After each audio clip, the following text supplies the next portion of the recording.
We'll wait a few minutes. More are joining in, and we've opened up the YouTube link, so they'll be joining there.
Sri Lakshmi, Danu, you have to put the YouTube link for the students also. Some haven't joined here early enough.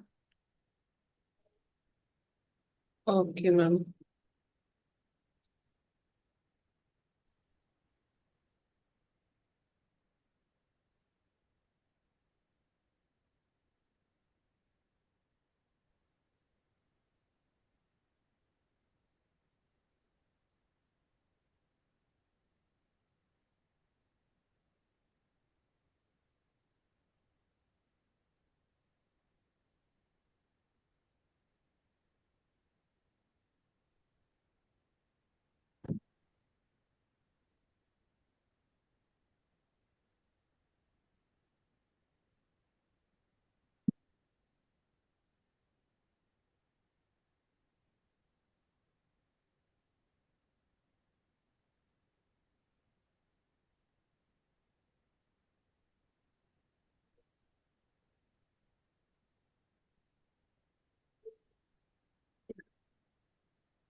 Soumya, we can start in a minute.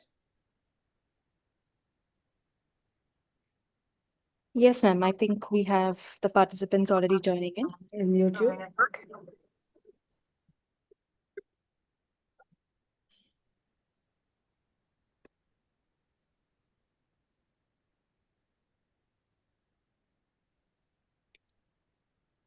So welcome all of you, students of the elementary and the pre-primary courses, friends and colleagues from the Montessori Circle and the K Circle, Krishnamurti Circle, and Alternative Education, and many others. So a big welcome to Javier, who's with us today to give a talk on freedom and discipline, which is meaningful for all of us in these times. Javier's full name is Javier Gomez Rodriguez. He just told us the pronunciation, and that when he was in India, he was called Kabir. And I think that's easier to our tongue, but Javier is not difficult. In his mid-teens, Javier came across the work of J Krishnamurti and was instantly struck by its wholeness and the ring of truth which it came with. From 75 to 78, he was a student at Brockwood Park, the school Krishnamurti founded in England in 1969. It's a well-known school. After briefly lecturing in Spanish at Texas A&M University in the US, in 1990, he returned to Brockwood Park as a lecturer, as a teacher. There he met up with David Bohm, who was Kay's close friend, and actively engaged with him in the exploration of his proposal for dialogue. Javier spent nearly 2 years 93 to 95, as a resident scholar at the KFI headquarters in Vasant Vihar, Chennai, in India. And unfortunately, I didn't meet him there, but I met him last year in Netherlands when I was there for a conference and invited him to speak. From Chennai and India, on his return to Spain recently, he conducted a K-inspired inquiry group, translated several K books into Spanish, and became a trustee of the Foundation Krishnamurti Latin Americana, the K Foundation responsible for disseminating his work in the Spanish-speaking world, which covered also South America. He also joined Krishnamurti Link International, an informal group of former Brockwood staff members brought together by the German industrialist Friedrich Grohe, who was K's close friend also, and especially during the last 2-3 years of his life, and a long-term financial supporter of K institutions right across the world. Javier was one of the editors of the Link, K Lies magazine, and later of Frederick's newsletter, both publications serving as international forums for the study of his teachings. In 2000, Javier moved to the Netherlands, where he resided until his return to Spain in 2025. His earlier stint was much earlier. He's a member of the Stichting Krishnamurti Netherlands, the Dutch committee. He also collaborates in a series of annual online seminars and workshops with KFA and the K Educational Center of Canada. He also participates online and in-person dialogues.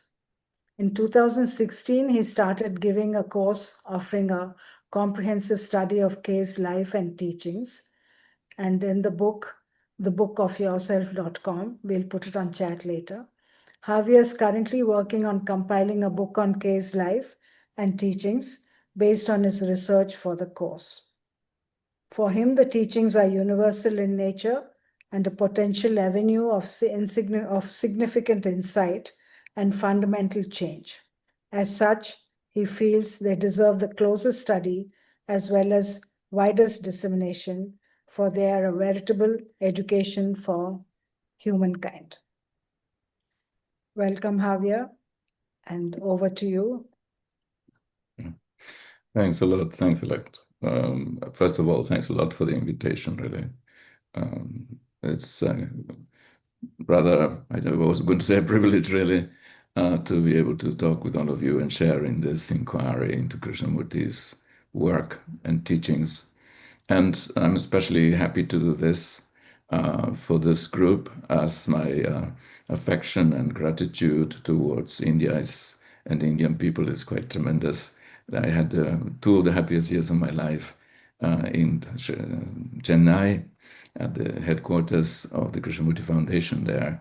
And I am highly appreciative of the culture, of the environment, and of everything that India signifies or has signified. But as you know, the challenge of being human is not settled yet. We have not answered the fundamental questions, and education is one field in which those questions need to be answered, or at least approached as wholesomely as possible.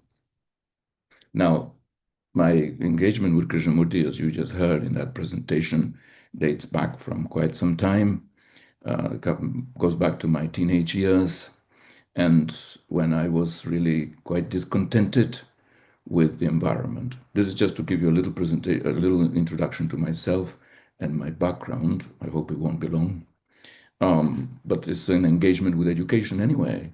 Our life is a perennial education. It doesn't stop with school. It's about learning.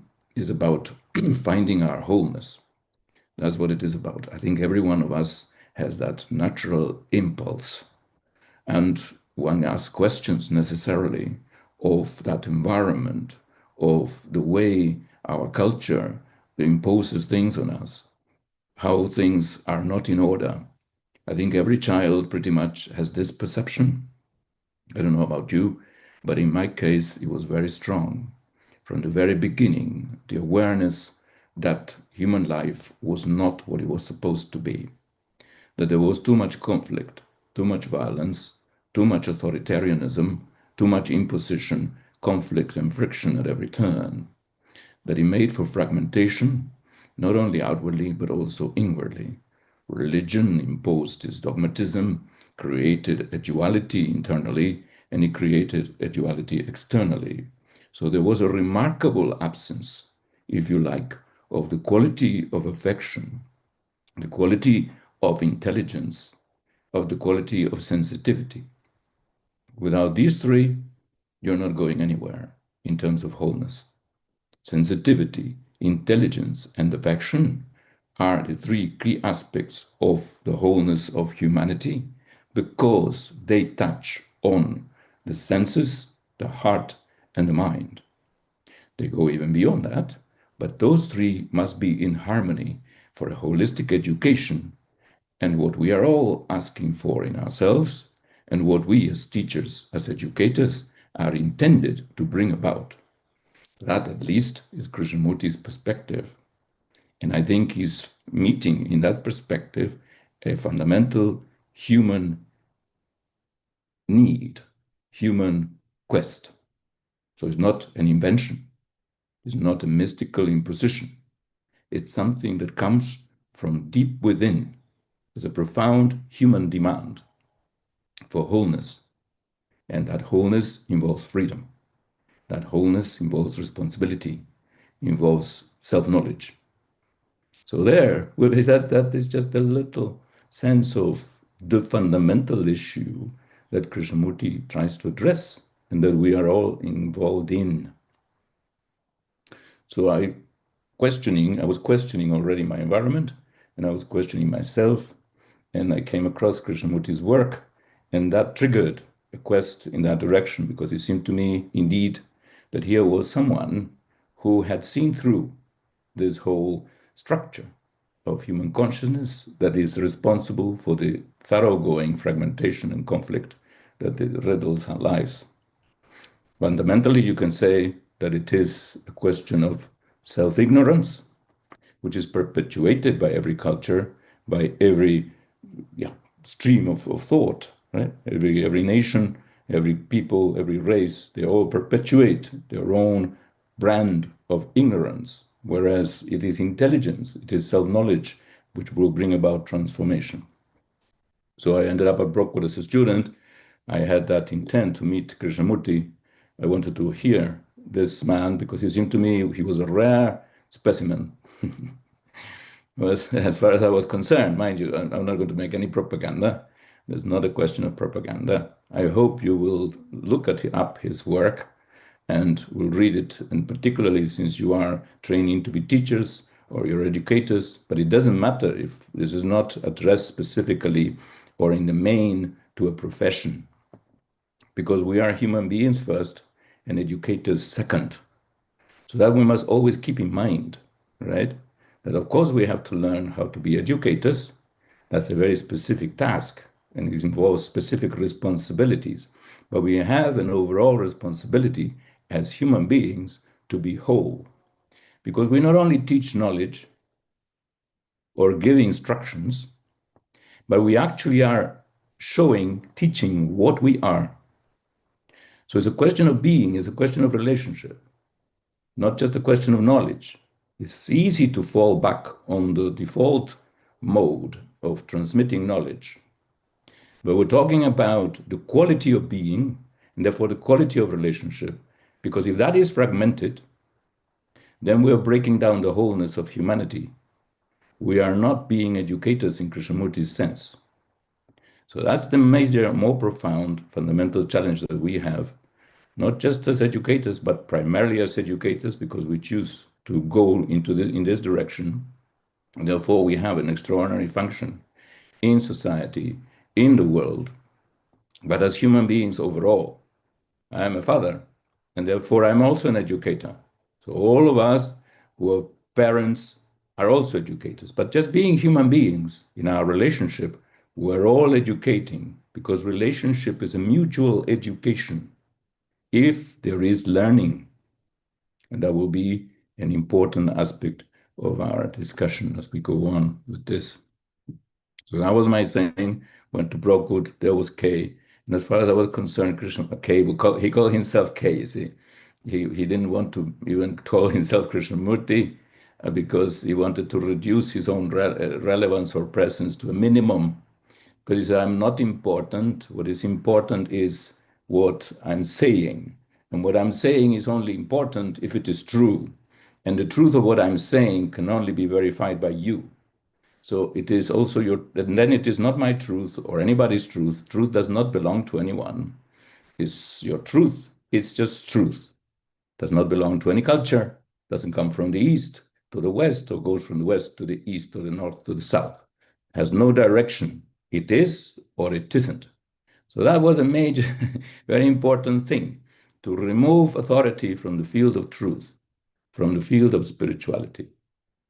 There's a lot of issues in that, of course, because it affects us also as teachers. What is our authority and so on in a school, which we discuss, because that has to do with the whole notion of discipline as well. Now, mind you, if you don't know anything about Krishnamurti, it is important that you should look it up.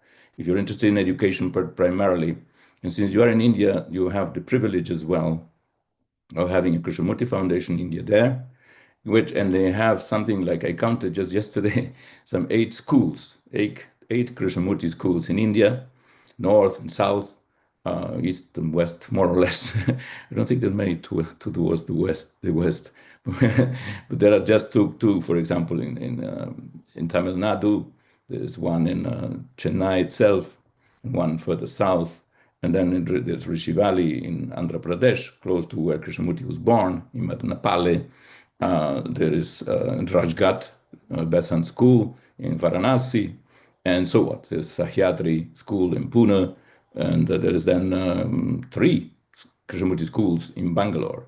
So you have Krishnamurti schools have prospered in India, and they are struggling to bring this across and about. It's not that easy to implement such a school and to actually make it an actuality. It's a great challenge to do this, to educate in this manner, as you will see. But you have that. So also, if you're interested, you have, as I say, the privilege or in the opportunity to visit these schools if you are interested in this further. Read his work on education, read Education and the Significance of Life, seek it out. You're good at this now. You're a new generation. You know how to search these things. You have all the knowledge at your fingertips. Go for it. See, the world is in your hands. Don't forget.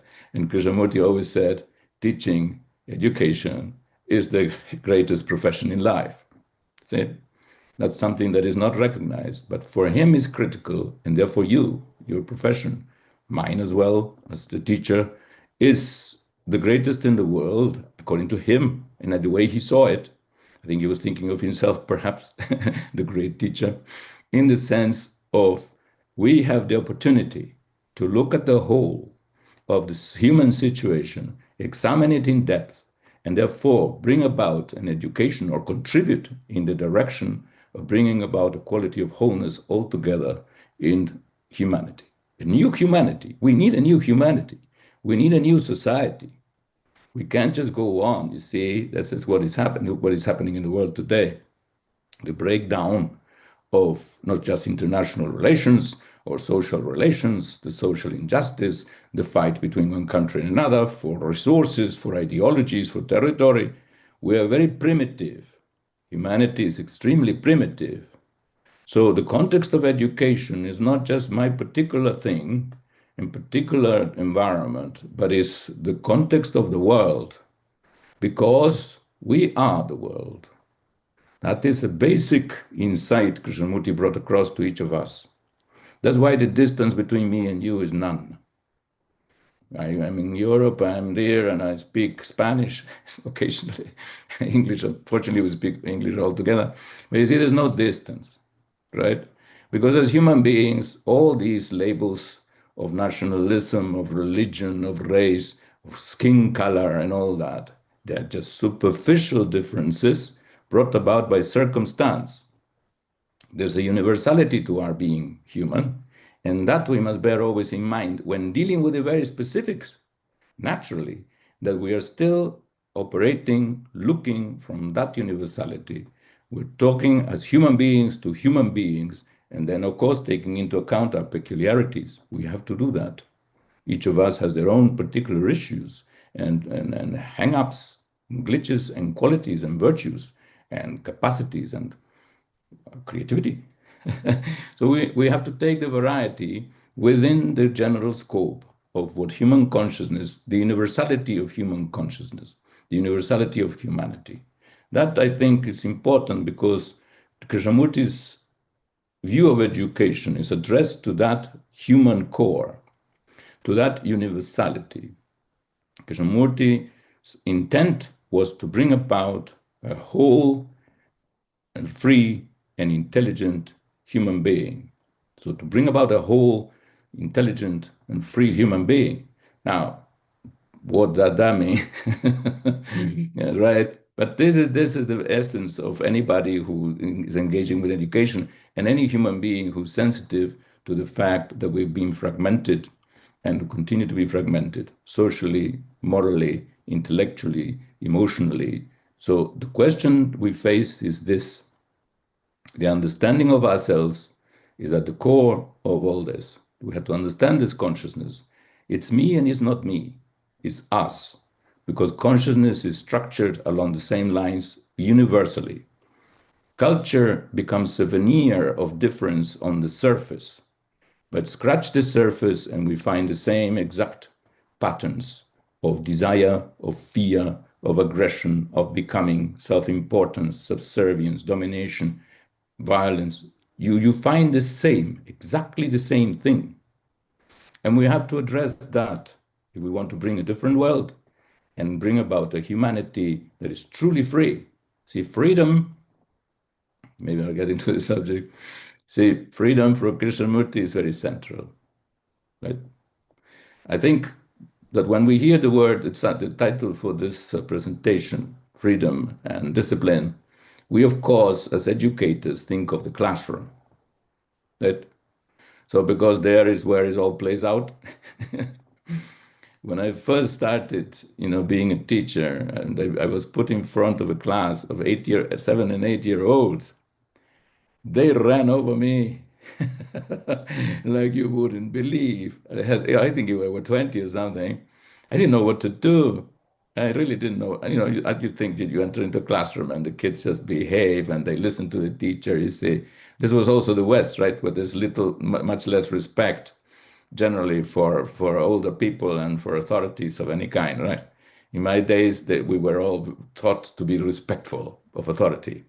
Nowadays, nobody gives a fig. Authority, what? So they jump, they throw things, right? So I had an older teacher help me out. You see, they had to come into my classroom to put order. So we're thinking, when you think about freedom and discipline, we think about order in the classroom, and we think maybe about behavior. Now, Krishnamurti doesn't, of course, ignore that, but he wants, in the first place, to bring about a more universal understanding, more general understanding, freedom not just in the classroom, but freedom overall, and its fundamental significance, as well as the significance of discipline, and another missing word in the whole presentation, which is responsibility, because that's what it's about: freedom, responsibility, and discipline. These three, he felt, were fundamental, not just within the educational context, which they are, and that's where we can learn them properly, but in the whole field of life, because it affects the way of our being in relation to one another. Freedom, he starts with it and he ends with it. For him, freedom is the beginning and the end of wholeness. When he if you read his story, his biography, he was chosen to be the new world teacher, the new avatar of truth in our time. And of course, he never dismissed that he was that, but he didn't want to be taken to be that, because then his worship and all that. And so he made a famous statement at a certain point saying that truth is a pathless land, and you cannot approach it by any means whatsoever, and there is no authority, therefore, involved in it, who are going to guide you and take you anywhere. It's not a matter of belief, it's not a matter of belonging to any group, and it's not a matter of following any discipline in the sense of the traditional regimentation of conduct or thought. So that was already revolutionary in the field of spirituality, in the field of wisdom, to say there is no authority. For him, wisdom and authority are contradictory in nature. Therefore, and conditioning is the denial of freedom. If we have an education which is fundamentally aiming at conditioning the child into fitting into the standard patterns of society through reward and punishment, we are destroying that child's freedom. We are preventing the child from using their own, awakening their own intelligence and also their own compassion, because their feelings will be dictated, just like their thoughts are, by the conditioning they receive, which is imposed by the authority and structure of that society. As teachers in governmental schools or in any schools, generally we are required to implement the program, right? The national program. Now, the national program may involve just schooling, which is knowledge at a certain level, learn to read and write, then numbers and so on. There's a curriculum. Curriculum just means what you have to run through, you know. Comes from curriculum, it's a course, it's what you run through. So we have to run through what is prescribed as the standard way of knowledge. But how you go about knowledge is very important, because either that knowledge helps us to reason, to understand, to think for ourselves, to be therefore free from dogmatisms and from impositions, or it just, stuffs the mind with knowledge, and then we repeat it in the exams and we pass through mechanically. If education is making the mind mechanical, is preventing intelligence and sensitivity, if it's conditioning it along the lines of social standard prejudices, then it's preventing perception, relationship, and compassion. That's not wholeness, see? The standard here that Krishnamurti might apply, if standard is the word, is whether it fragments or whether it liberates us from the everlasting structures of conflict. We have to end conflict. We're responsible for that conflict. We are the world is us. That's total responsibility. And as educators, we have to bear that in mind all the time, that we are the world and so is the child. As human beings, there's no separateness between the teacher and the student. We are all exactly the same. They may actually be better off because they are not so burdened with this conditioning yet. So maybe we should be especially affectionate and caring, you see, because they're so vulnerable. And we know how much pain there is in the way we have been brought up. So it's our responsibility not to bring them up in the same way, to struggle all their lives and live in pain and sorrow. That cannot be, as I used to say as a kid, the way we were meant to live. Kay said to us when we were students at Prokot, what I want for you is that you be intelligent and sensitive, and that you be over the hills and dancing. Meaning happy people, not happy mindless people, but happy in the sense of totally mindful. So mindful that no contradiction is there. You're not operating from conditioning, you're operating from perception, from intelligence. Right? And for that, freedom means this. Freedom means this quality of openness, non-conditioned state of mind. So imagine what that implies for us as teachers, to watch all the time, for how conditioned we are, because if that is what we are, that's what we will transmit. We don't transmit only knowledge. We transmit in our relationship our own psychological states. We'll notice this. Therefore, this approach to education involves an extra layer of responsibility. Is self-awareness on the part of the teacher. The teacher has to be aware of himself, herself, at a total level. What is the stream of thinking? What kind of values, opinions, experiences are conditioning one's outlook, one's fears, one's pleasures, one's pains, one's beliefs?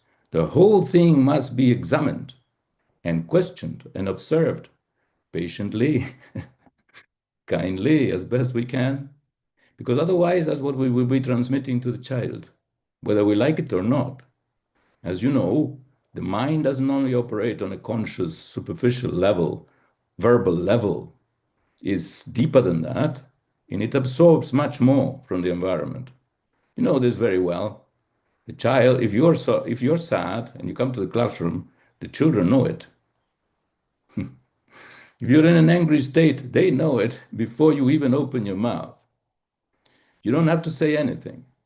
And emotion is one important aspect of our education, which is seldom treated because it emphasizes the intellect as the primary instrument of knowledge.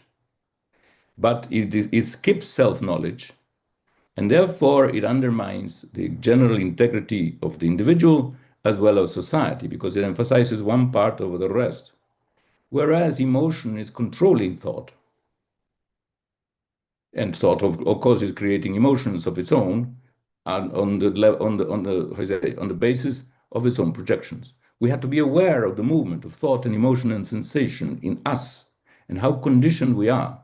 If we are not free, we can't bring up a generation of free people. Or if we are not concerned with freedom, we're learning also, because freedom has not been placed at this level for us. Not often, as far as I'm concerned. Nobody, or very few people, have told us it's important that you be free from your conditioning, because otherwise there will always be contradiction internally and externally. Conditioning denies freedom. Freedom is necessary in order to see. If you're not free from our prejudices. See, what is a prejudice? A prejudice is just a judgment that is made beforehand. That's the word itself says this, prejudgment. So I think that, whatever a prejudice is, a racist prejudice, a class prejudice, a caste prejudice. I don't know, there's all prejudices all over the place. Any simple opinion can become a prejudice. So that also conditions our outlook. The moment you recognize somebody who fits into the category of that prejudice, your reaction is according to that prejudice. Therefore, we're not meeting them at all. We already prejudge them. So it's like, these summary judgments and trials, that people make. They're not even put through the trials. They don't ask for the evidence. They judge them because that's already pre-agreed. This is how we go through life. So imagine what injustices we're committing on a daily basis, just on the basis, because of prejudice. It's just total ignorance that, you see, education is to dissolve the factors of ignorance, self-ignorance primarily, that bring about this division and conflict. If we're not free from that, our relationships will necessarily not be loving relationships. Look at it. In the English language, the word freedom, to complicate matters, has an etymological Indo-European root, similar to the Sanskrit priyam, or pri, meaning love. So the root meaning of freedom is love. Krishnamurti really liked this discovery of his in the Oxford Dictionary because it coincided with his own insight.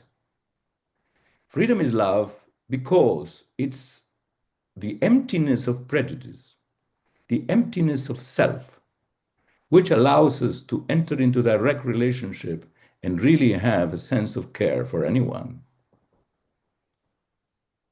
I'm not sure you can appreciate the beauty of that. If I'm full of myself, which is generally what prejudice also implies, I'm already identified with a series of ideas, of experiences, of people, things, and ideas. Then I locked myself up. I've separated myself already from another. I had to be free and empty of all those barriers to relationship. This is a very difficult challenge of love. Love means, for example, if I was just yesterday talking with some people, because they invited me to talk about Krishnamurti's book, The Education and the Significance of Life. And he had a whole list, Krishnamurti, with a chapter about teachers and parents. I recommend you read that book, Education and the Significance of Life. It's a fundamental work. I take it to be Krishnamurti's educational manifesto. And it is revolutionary, all right. No violence here. Just pointing out the truth and how revolutionary this could be, because societies are built on prejudice. And therefore, if you have someone who has no prejudice and has love and freedom, they will, of course, be a threat or be taken to be a danger to such society and its false values. So he had a list as to what love, if we loved our children, what that would imply for a parent, for example. But this applies to the teachers. And it would mean, for example, things like you can't be a nationalist. If you're a nationalist, you're already separated yourself. You created the conditions of war, and therefore you're actually responsible for the killing of your child. Krishnamurti doesn't beat around the bush when it comes to realizing the consequences of simple things like being a nationalist or a patriot. Watch it, because the world now is moving in that direction of nationalism, of patriotism, of we are different and better and greater than. That's the prelude to war. And they say we love our children. They don't, because what they're doing is putting them in harm's way. And who goes to war? Who dies? The poor die. There's another injustice. It's a class exploitation. The poor are the ones joining the army, even in democratic countries. That's what happens, because that's the only way they have to make a living. Right? So consider it. Right livelihood. Don't join the army. Know that what you do has consequences, and what you have to, and whether you're contributing to violence or not, is very significant. So the ending of violence, the ending of separation and division, all the factors that divide, is our essential responsibility as educators if we want to bring a new human being in a different world. Right? So parents, no nationalism. I'm not saying it. Guru K was saying it, I'm just transmitting. No, you don't belong to any religion, any organized religion, because that's another form of prejudice that divides and creates conflict. In India, you know it very well. So I don't have to even tell you. So then, right relationship with property, not cultivate greed and envy, which are standard patterns of society, of progress and becoming in society. We want more money, accumulation of more property, more power. Out with it. These are factors that destroy the integrity of society, create oppression, discrimination, and the sorrow that goes with it. Out with it. I mean, I'm speaking in a way. Well, just to see it, you see, it's not this. It's not what I'm saying. It's not a political speech. It's just, the awareness of the pain and the responsibility that we have. This is part of our responsibility, right? This is part of our responsibility to become aware of the implications of our actions, of our thoughts, of our feelings, of the society and the conditioning we have received, and realize that those are contributing to fragmentation And our responsibility is to understand these factors and be free from them. This is the ground, necessary ground of freedom. But we will not be free unless we learn. Freedom is not a reaction to being in a prison. The prison I'm describing is that of prejudice and conditioning that every society inculcates. So careful, we have to not transmit prejudice, but this quality of observation, the quality of critical thinking in terms of questioning. The child naturally questions. That has to be fostered. That has to be supported. It may be uncomfortable because we like the comfort of our prejudices, of our beliefs, of whatever it is that where we have sought security. But there is no security if there is no truth in it. And there is no security in nationalism, religion, or ownership. In fact, they are creating insecurity all the way through. The questioning is part of the awakening of intelligence. This is fundamental. So we must foster, nourish, cultivate questioning and sensitivity, but also fellow feeling. You have to feel for another. That's the most basic meaning of compassion. If you're aware of the suffering of another, and this is what we are producing with our prejudices, then you naturally feel for them. And that's tremendously important, and this be nourished as well, to feel. Children naturally do this. They naturally feel. They come and say, oh, I saw a little dog, and he was limping. Right? That is, they are aware of suffering, right? Their own, other people's. They're aware of injustice. They're aware of so much. In many ways, we should be learning with them and from them in terms of their innocent, direct perception of things. That will be a great foundation for meeting the more complex issues later in life, of relationship, of work, of the whole social movement and the world movement as it is. It is important, therefore, that they be free from prejudice. That freedom comes from learning, though. And that is the meaning of discipline that Krishnamurti, the only meaning of discipline that Krishnamurti accepts. See, for us, discipline normally means a regimented system whereby, through reward and punishment, we will ensure right behavior, right? It's very interesting and very challenging for Krishnamurti schools to have a founder who says, no, no reward and punishment. I know this is one of the great difficulties in bringing this across, because most of us who are teachers or have been teachers have had the problem, like I was describing, of having a group of 20 kids who are just unruly. So how you bring order in that?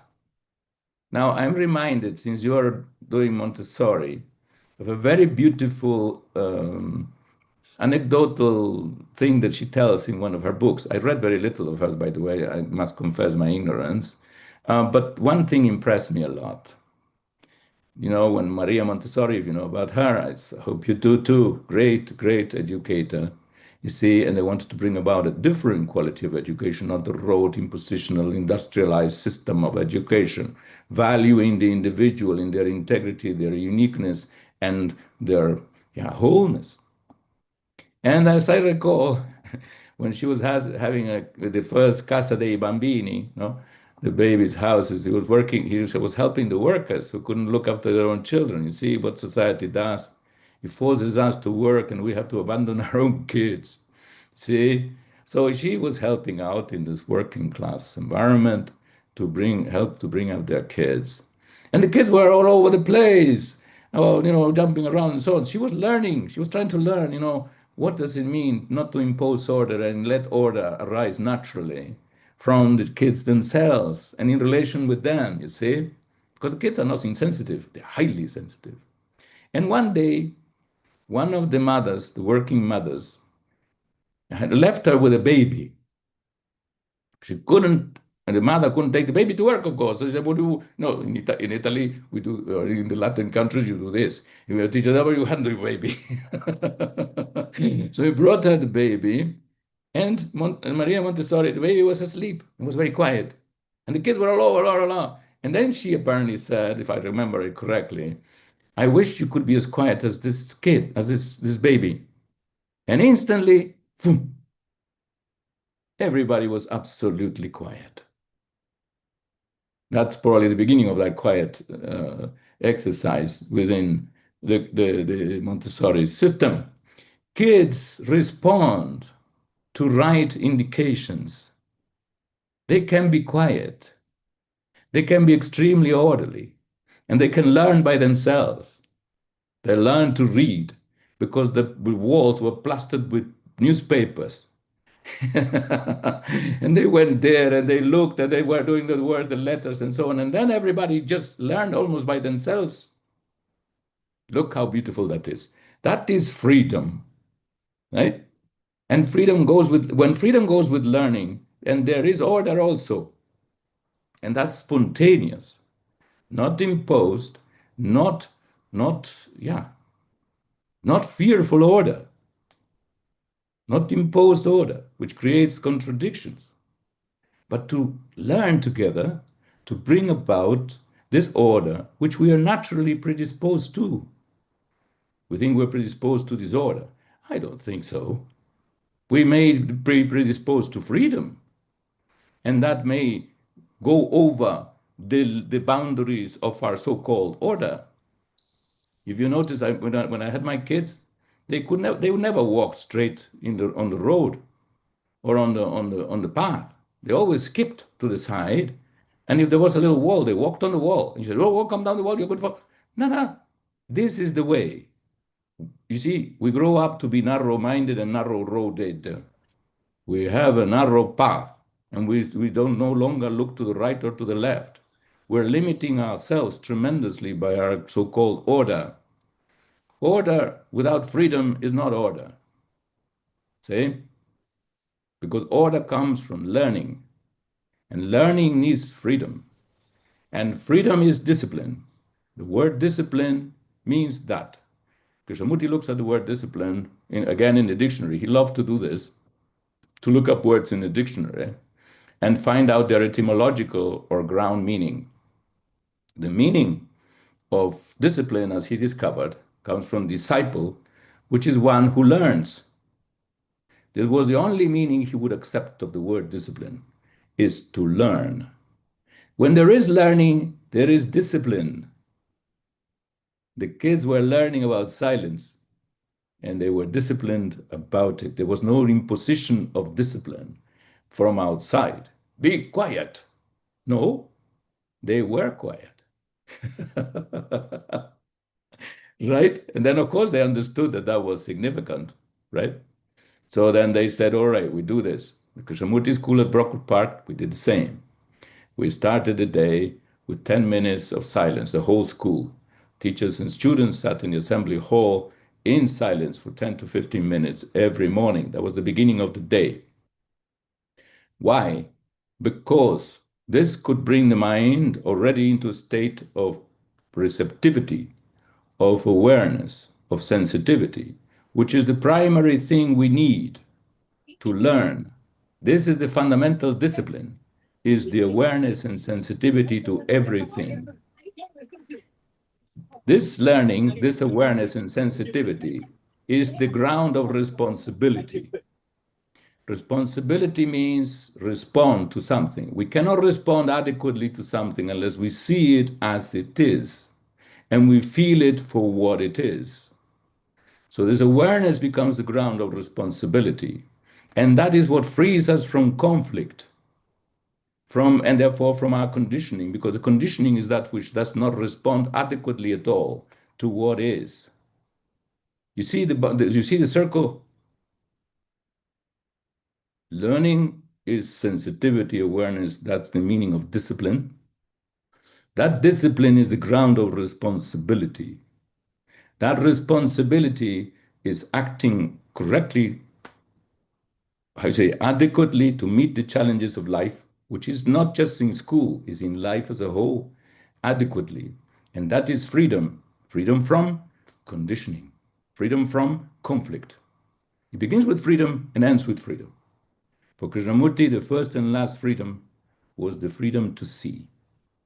If we can see, we have solved our issues. We have relationship, and we can help the child to grow equally in wholesome, non-contradictory lives. That is the ground of that thing.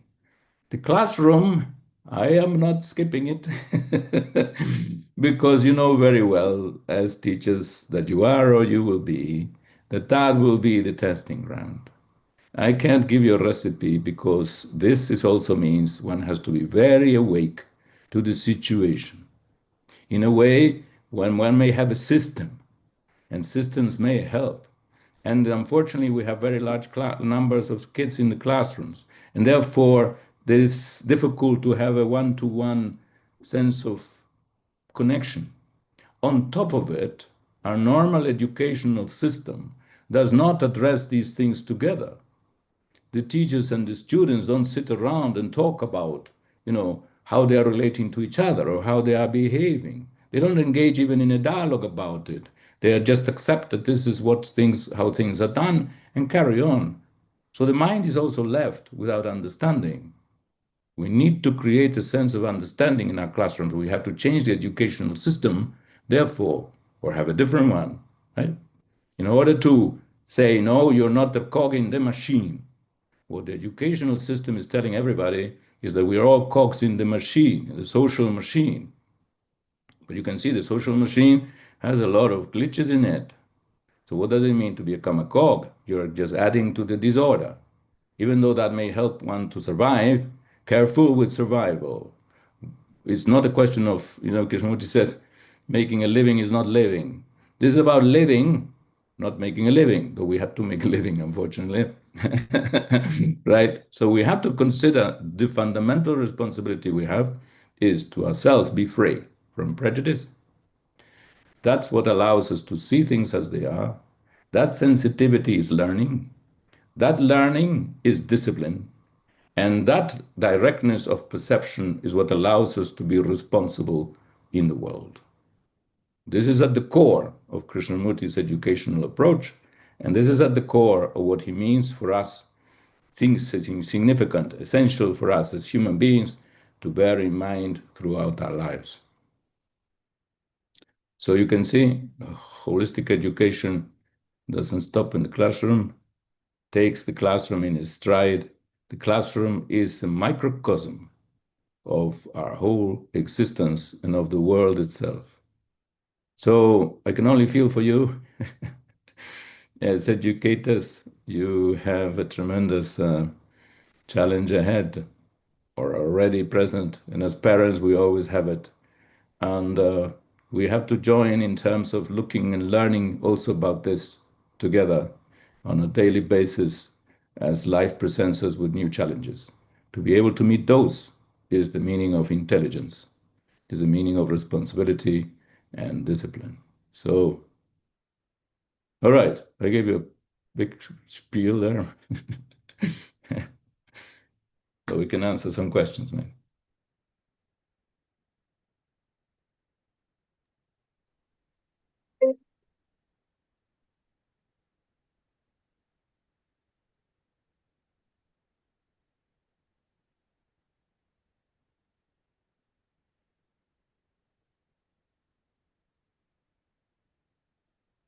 Yeah, any questions?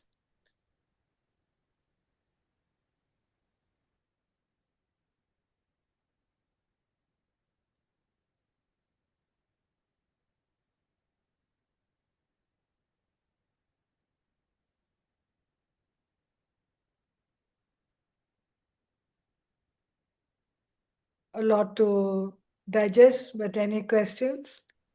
Anything you want to discuss further? Yes, Bhagyavan?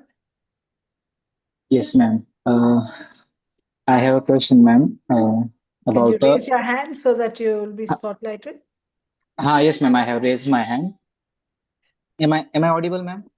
Yes, you are.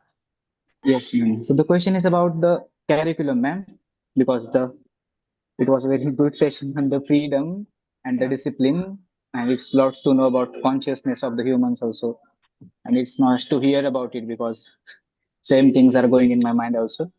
And the question is about the ma'am government school. They what the No, curriculum no they man run. here. No man here. Okay, It's okay, bad, yeah. okay. Yes. So Mm.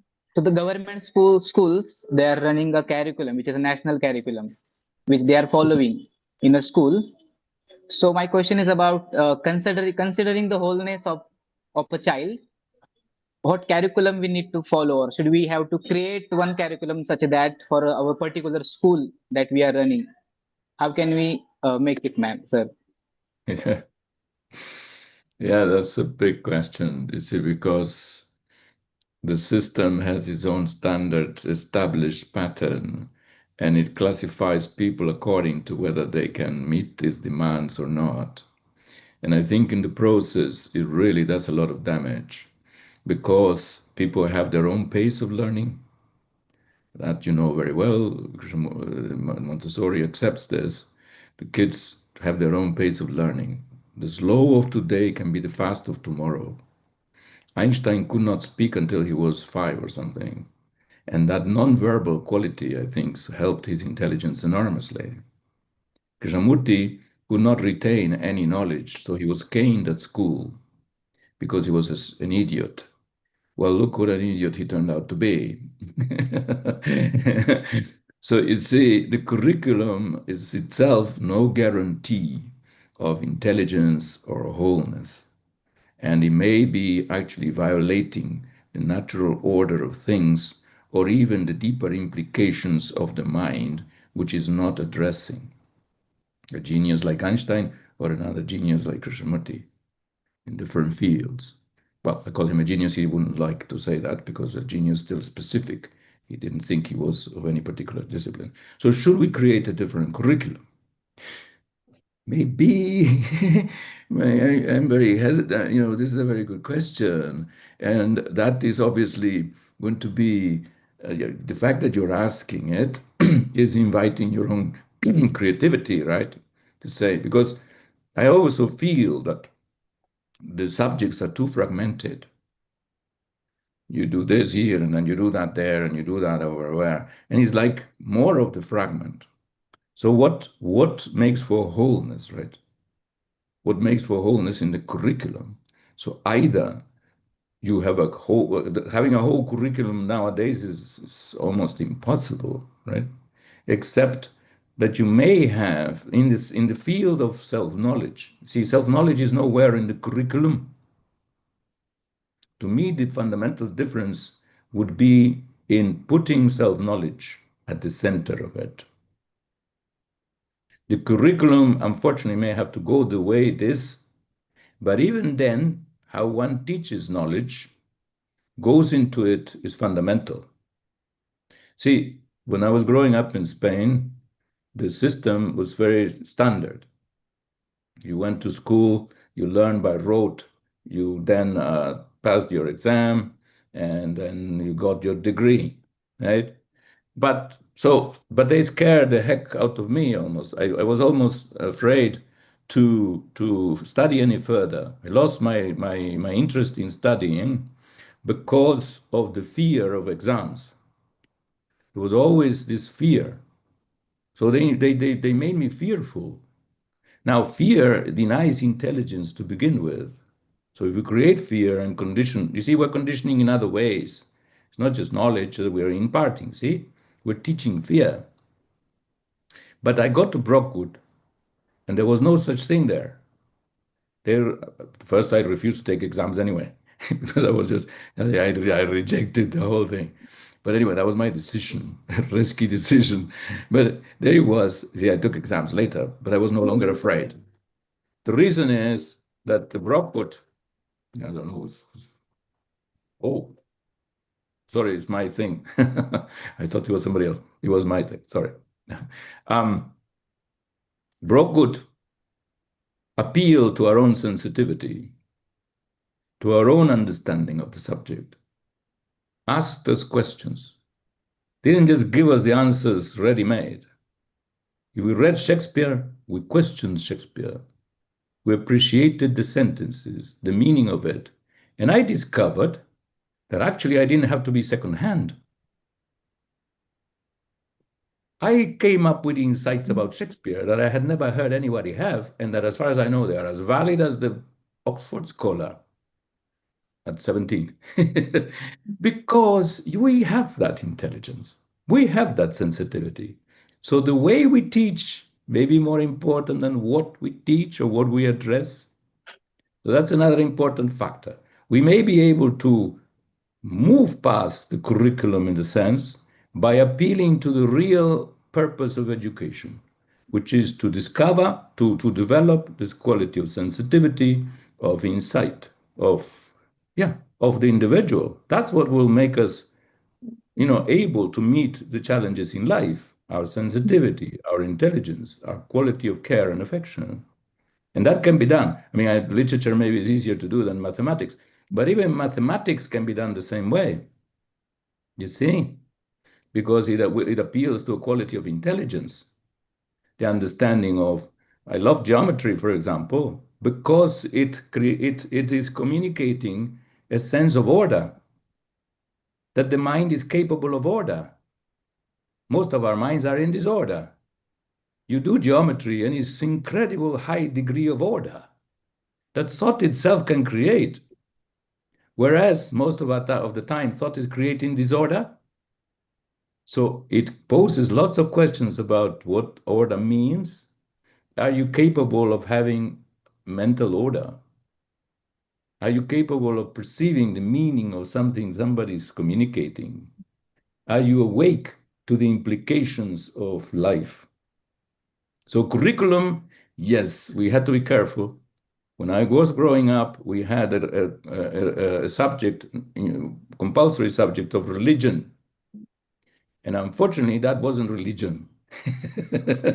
I'm sorry to say. It was just Catholic dogmatism.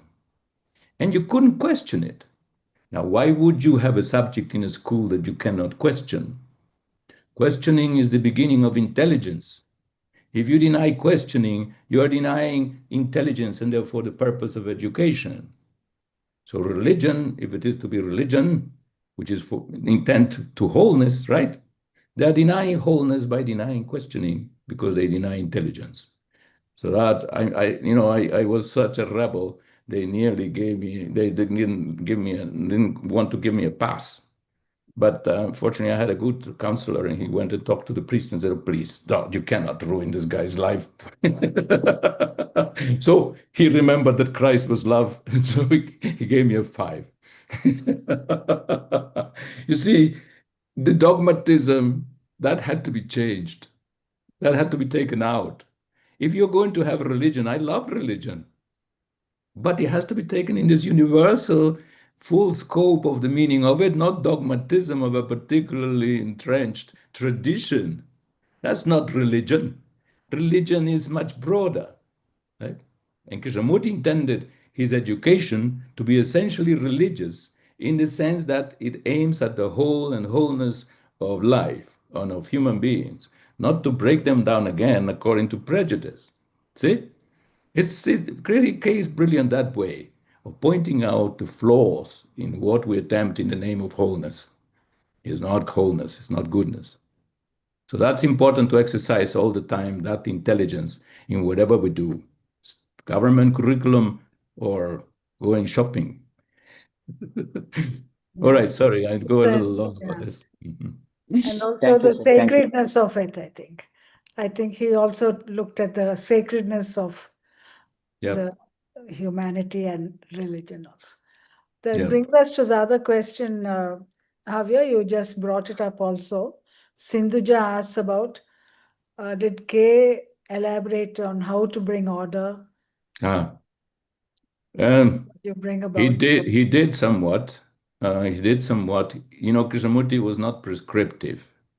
That is the thing. He shunned prescription.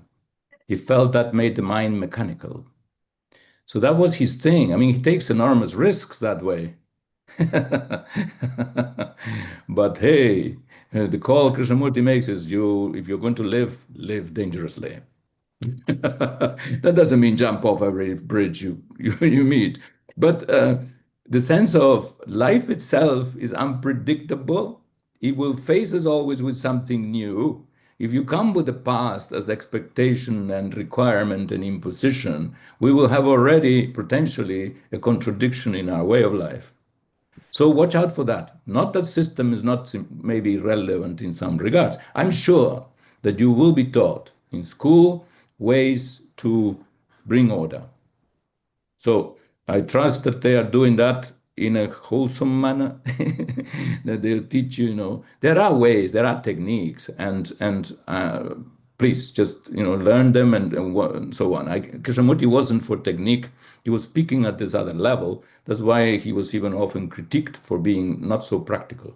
But you know what he suggested? He said, you start the class talking with the kids for 10 minutes instead, before you go to mathematics or anything else, you talk about order. You talk about sensitivity. You talk about all these fundamental questions. Or you ask the kids what is actually in their minds. These experiments have also been done. I was just told recently about something they did in Japan. So then there was an educator who basically took a lot of time. I suppose it was elementary school. I don't know what level it was. Took a lot of time just conversing with the kids about their lives, what was going on, and so on. Nobody talks to us about ourselves. Nobody gives attention to us. So what? We're there sort of left like little pieces on a chessboard. We are not that. We're sensitive. We are feeling. We are sorry. We are happy. And all of that is expressed. And we want to communicate that because relationship is life and it's natural to express oneself and share all that. But the school doesn't give us any space. Bring out your book, bring out your notebook, go to the board or whatever. Now we have maybe a pad, what do you call it? An iPad. All right, whatever the instrument is still within knowledge, the sphere of knowledge. What about us? What about being human? We are dehumanizing ourselves through this process. Order, to me, comes from humanization, comes from the attention that is given. If we are not given attention, that's the origin of disorder. So attention, and the child learns attention, and from that attention of the child, order comes. Like, look, he used to mention this thing about, it's easy to say, by the way, Sinduya. Sorry, I pronounced wrongly. It's easy to say these things. So you know that the challenge is beyond words. You have it actually. But Kay would say, all right, you want the child to pay attention to the book, but the child is looking at the ceiling because there's a gecko going on the ceiling, and he's fascinated. How does the gecko walk over the ceiling? And he says, don't force the child to bring it back to the book.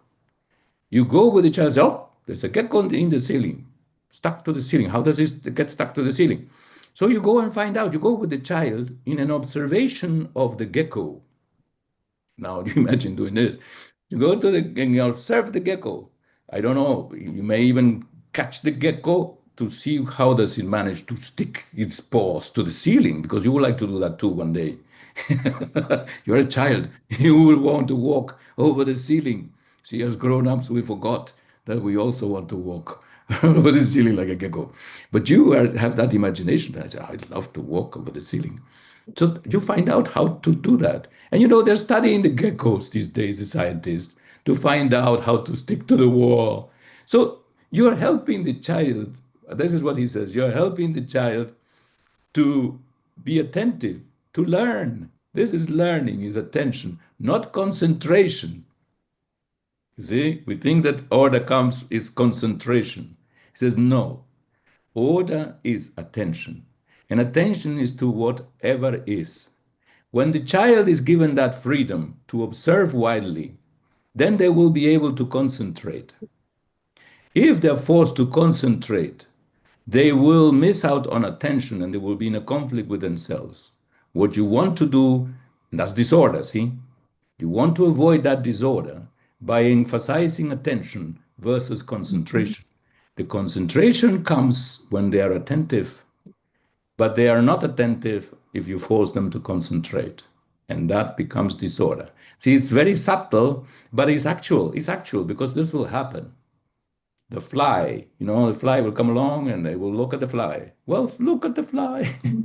I'm not sure what you will do to the fly to observe it, but all right, you have a challenge there as a teacher to be aware of the fact that our wholeness, our learning depends on attention and not on concentration. That is an important indication that Kay said is essential to bring about order in the classroom or anywhere in life. All right, it's a partial answer. You know that life will go over this answer. All righty. Yes. Another question from Nima. She says, how do we bring about observation without judgment? We do that in our course also, but I would love Right. you to look at that question. How do we bring about? So Krishnamurti say, don't ever ask how.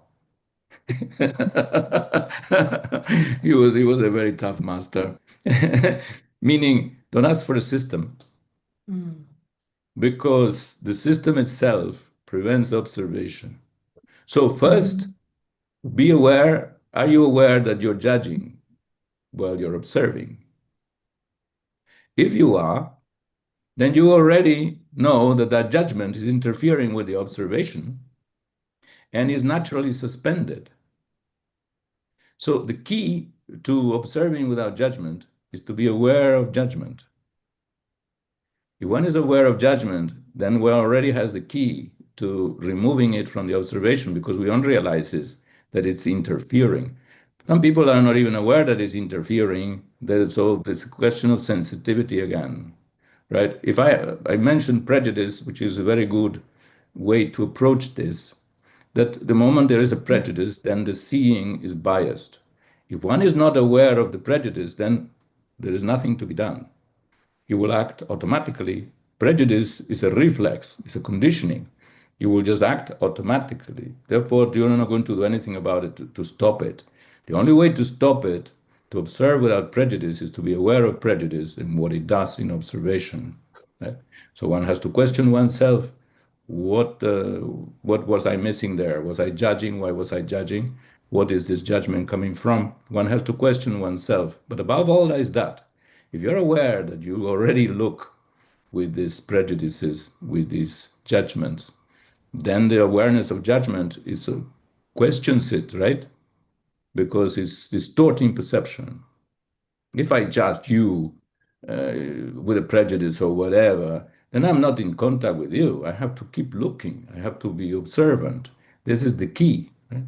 So that's the only answer I would have to approach this issue. There may be other ways you can go about it. I do not know what you're learning in the schools yourselves, but this is one fundamental thing. The first thing is to become aware of one's judgments. Or is the one aware that one is judging? On what basis is one judging, right? Is that because there's also right judgment, right? Sound what you call sound judgment, meaning there is a proper assessment of things.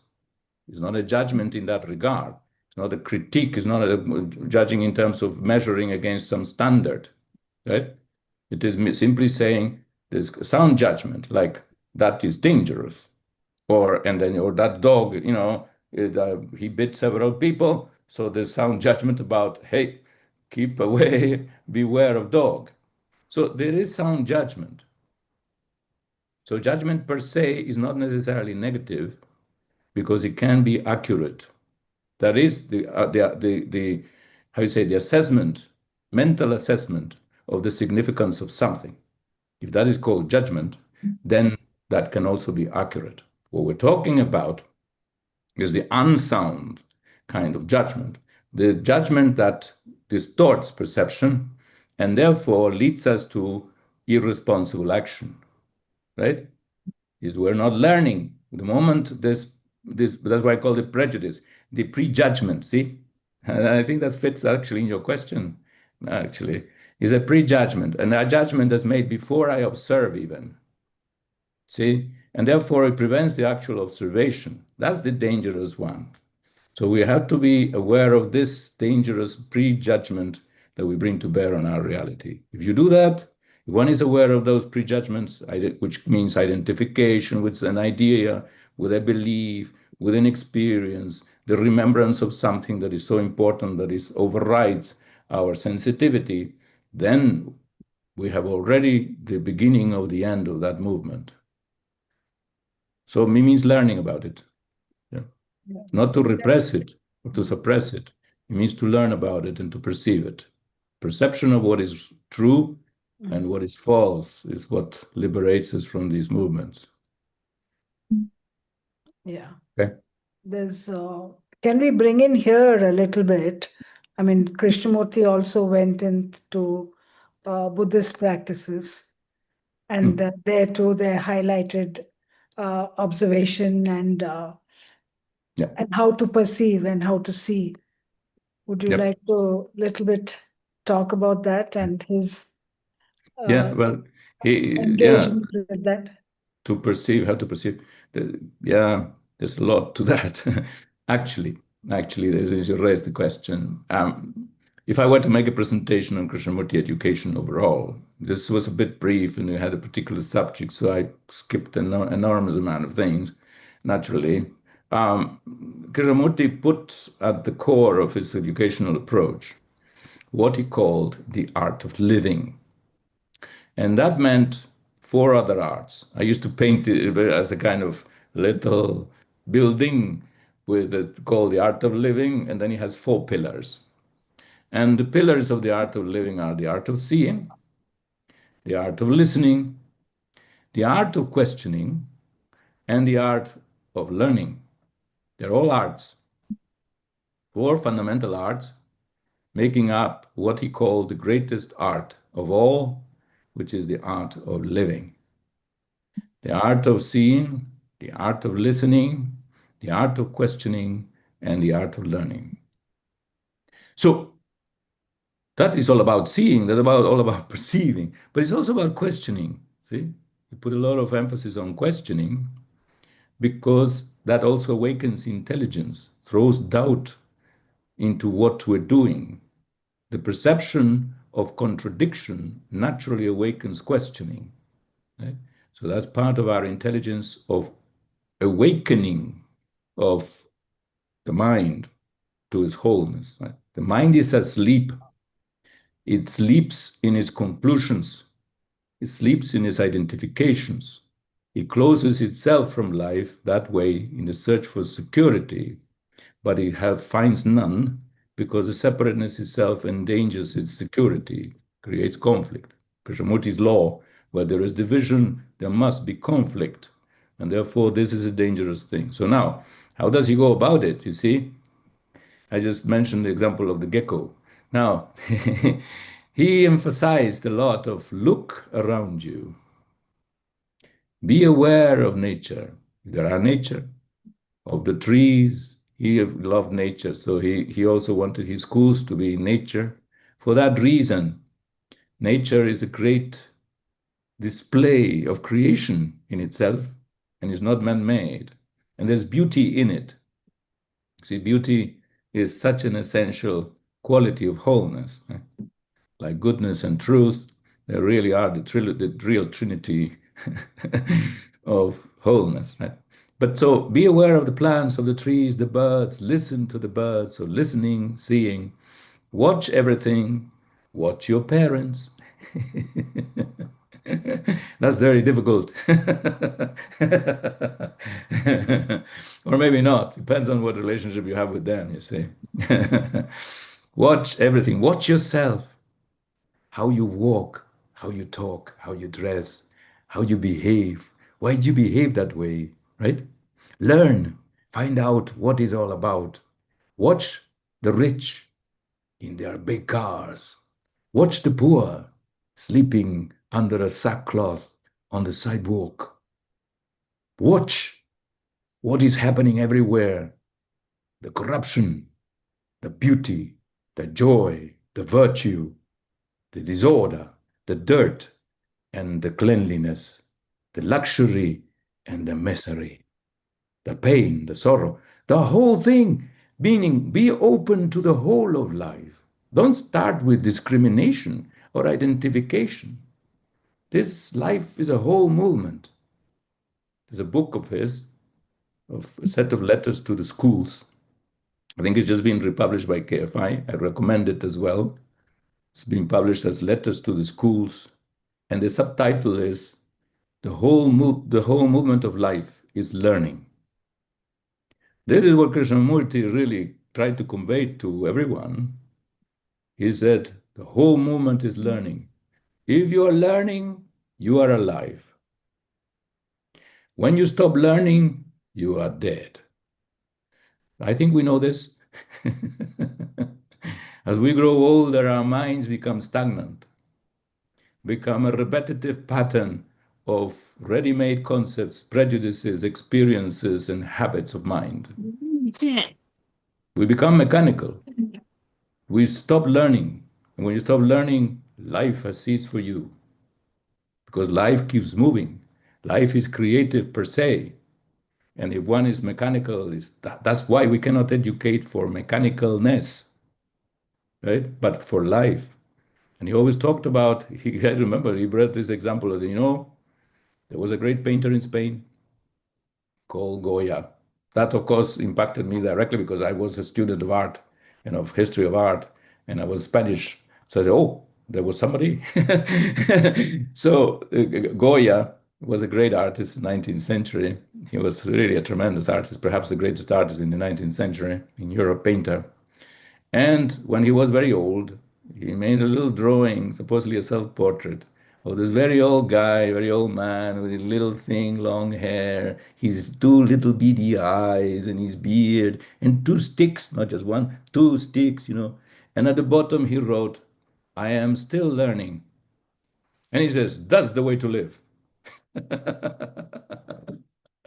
So this is the way to live, to become aware, to be seeing, listen, question, and learn. That's at the core. Now, he also talked about meditation, by the way, as a furthering of this movement of learning and of self-awareness at the core, because meditation, he wasn't meaning concentration again, but what he called choiceless awareness. He really emphasized this as part of his education, that people sit down and observe the movement of their own consciousness, because we don't do that very much. Generally, he emphasized the self-knowledge, you see, as the core issue in his education, not science even, or physics or anything. That is on the side for him. That is secondary. There is a core issue in humanity, which is our own self-ignorance. We have to solve that, then everything comes to order. Then science has its proper place. Technology has its proper place. You can see that technology is at the service of a twisted mind, a mind that doesn't understand the meaning of compassion, and therefore it's ready to destroy. That is horrible. And everybody's saying this is the way we have to be and need to be and we're meant to be. Absolutely not. There's a great denial in K, great negation of this whole movement. But that's not a negation as a reaction, again, but a perception. So meditation, he usually says you learn about yourself in relationship, because that's where we manifest what we are. We react, right? I am angry, I'm this, I'm that. So if you're interested in learning about yourself, you can see yourself reflected in relationship. We need mirrors. Somehow consciousness is blind to its own self, so we have to have mirrors. So this is a mirror. The teachings themselves are a mirror. Our relationships are a mirror. Everything is a mirror, really, right? The outer and the inner are the two sides of the same coin. But there's also an inner mirror, which is the self-awareness of thought. And that is lacking in most of us. So he suggested meditation, I think, in great part, to remedy that lack of self-awareness, to just be with yourself. Let the mind be with itself, become aware of its movement. You're not controlling, you're not reciting a mantra, you're not concentrating on your breath. forget it. Well, no, you do what you want. That's up to you. Experiment by all means. But he says that's not about concentration. It's not about trying to shut thought down artificially. It's about becoming aware of thought so closely without deviation, judgment, good or bad. You see, there is where judgment also comes in that we are always choosing by judging whatever we are. See, the judgment is not applied only outwardly, but inwardly too. And therefore we split ourselves psychologically. That's how we fragment ourselves inwardly. So if the inward fragmentation is the cause of outer fragmentation, you can see how important it is to see about dissolving the internal psychological fragmentation. And this is one approach. Start with not choosing, not judging as good or bad whatever thought throws up. Thought is a stream. It will carry everything. You know how streams, the Ganges, it carries everything. I was in Varanasi. I sat on the wall of the Krishnamurti Besant or the Rajgat Besant school watching the river, the sacred river. And that sacred river carried all kinds of things, including human corpses being eaten by vultures. You had to have a stomach for that. And all that. So the sacred river carries everything. You had to be therefore attentive. If you want to meet the sacred, symbolically in speaking, you have to be aware of everything and have a stomach to do so. And that's consciousness. The awareness of the whole content of the stream of consciousness without discrimination is what allows it to empty itself. And we need to empty it of this conditioning. So meditation, in his view, is one approach to direct approach, non-dual approach to the movement of consciousness so that it empties itself of its own contradictions, of its content, of its conditioning. This for him was the very definition of meditation, the emptying of consciousness of its content, of this psychological content of identification of self. Self is identification. If you start with non-duality, you're beginning to undermine identification, because identification is duality, is the identity of something which you are not. See? To find out what you are means to stay with the falseness of what the mind projects as being. That's not what we are, essentially, is what the movement says, is what thought has invented. We have to see past this mirroring, this delusional, magical spectacle of thought. We have to understand thought to its depth. Consciousness, as the word indicates, means the gathering of knowledge, of the known. Conscience. Science means knowledge. From the Latin, sapientia, it means knowledge, and con, together. So it's the togetherness, the gathering of knowledge. But the field of the known is itself the past. And as the past is already not the now, therefore is a gap. If we base our being on time and thought and the known, we are already skipping life. And this is about wholeness, and therefore we have to put knowledge where it belongs and leave it out of the domain of being. Knowledge is not being. Yeah. That's the deeper implication of that. And meditation is one approach to discovering this, to discovering a non-dual way of living. That's where judgment really ends, because the movement of thought comes to an end. By itself, without effort, concentration, control, or anything of the kind. Attention, again, is the key, or what he called choiceless awareness, just to emphasize the non-divisive nature of the approach. Okay? There's more to it, of Yes. course, but There are many questions. One more, two more in a sense. I'll connect both together. They were talking about children go through experiences at home and then they express whatever they go through at school. This is from Elena and Kushbu also.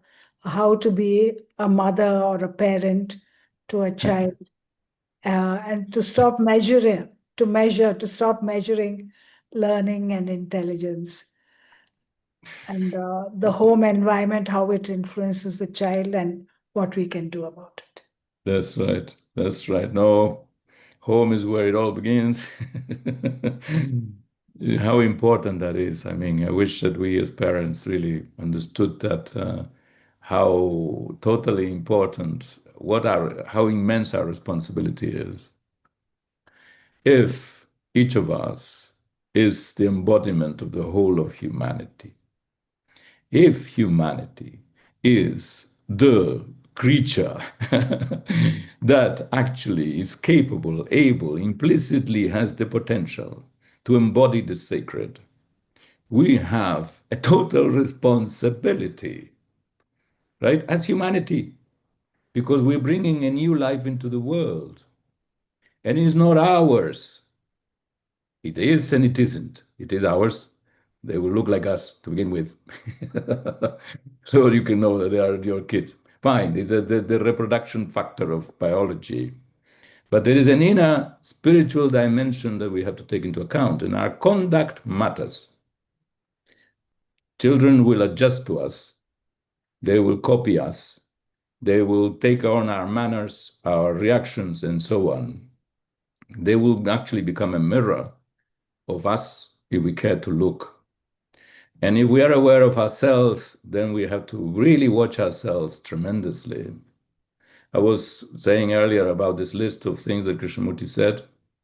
The key is for K, whether we love our children or not. And what is the implication of loving our children? To really go into that. Understand. I mean, it's a question to me. I'm not preaching.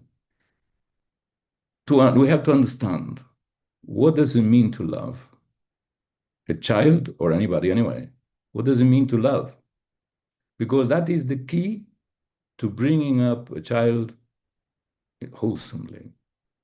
If we don't love them, if we just want to use them, see them as instruments of our own fulfillment, ambition, and the rest, we will be destroying them.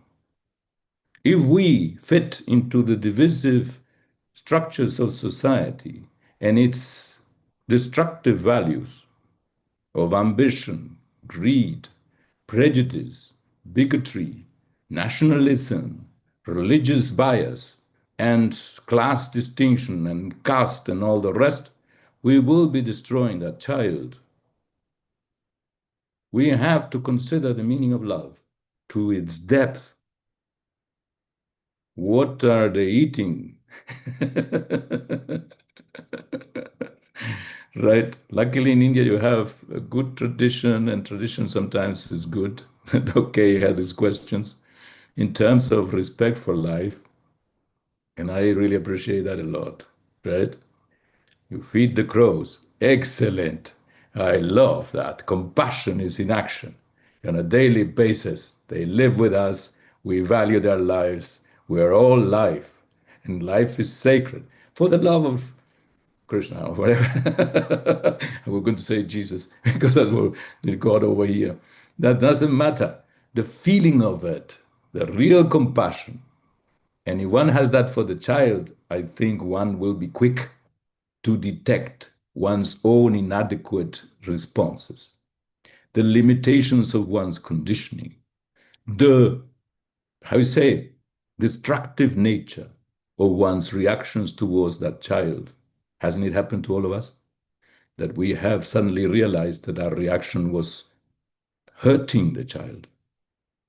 We had some value, we were brought up in certain ways, and suddenly when we're parents, those reactions that we learned from our parents come through mechanically, unconsciously.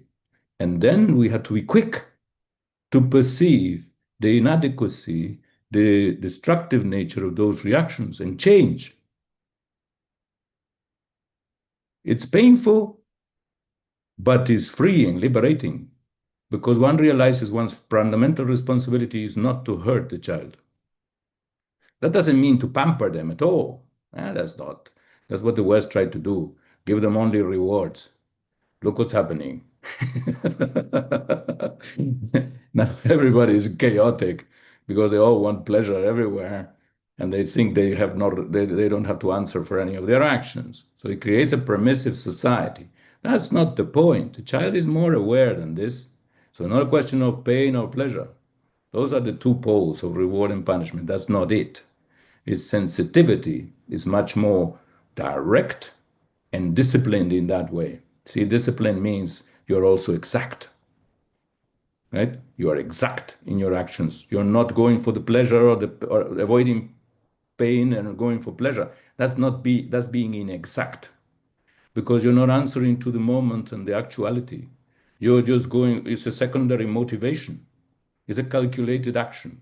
We have to avoid that, to make the child behave on account of their rewards or punishments, because that forces them not to look at the actuality, but be always dependent on an external agent to be the judge of the rightness of their actions. They are learning to be right in their actions and responsible for their actions themselves, right? And therefore not dependent on the parent or anybody, but with the parent. The parent is also learning. The reactions of conditioning is what is dangerous. So as a matter of fact, it comes to us. Having a child is a tremendous challenge to our conditioning. It will reveal it if we care to look. And we have to be open to that revelation, and therefore to learn in the relationship with the child and be free from our conditioning.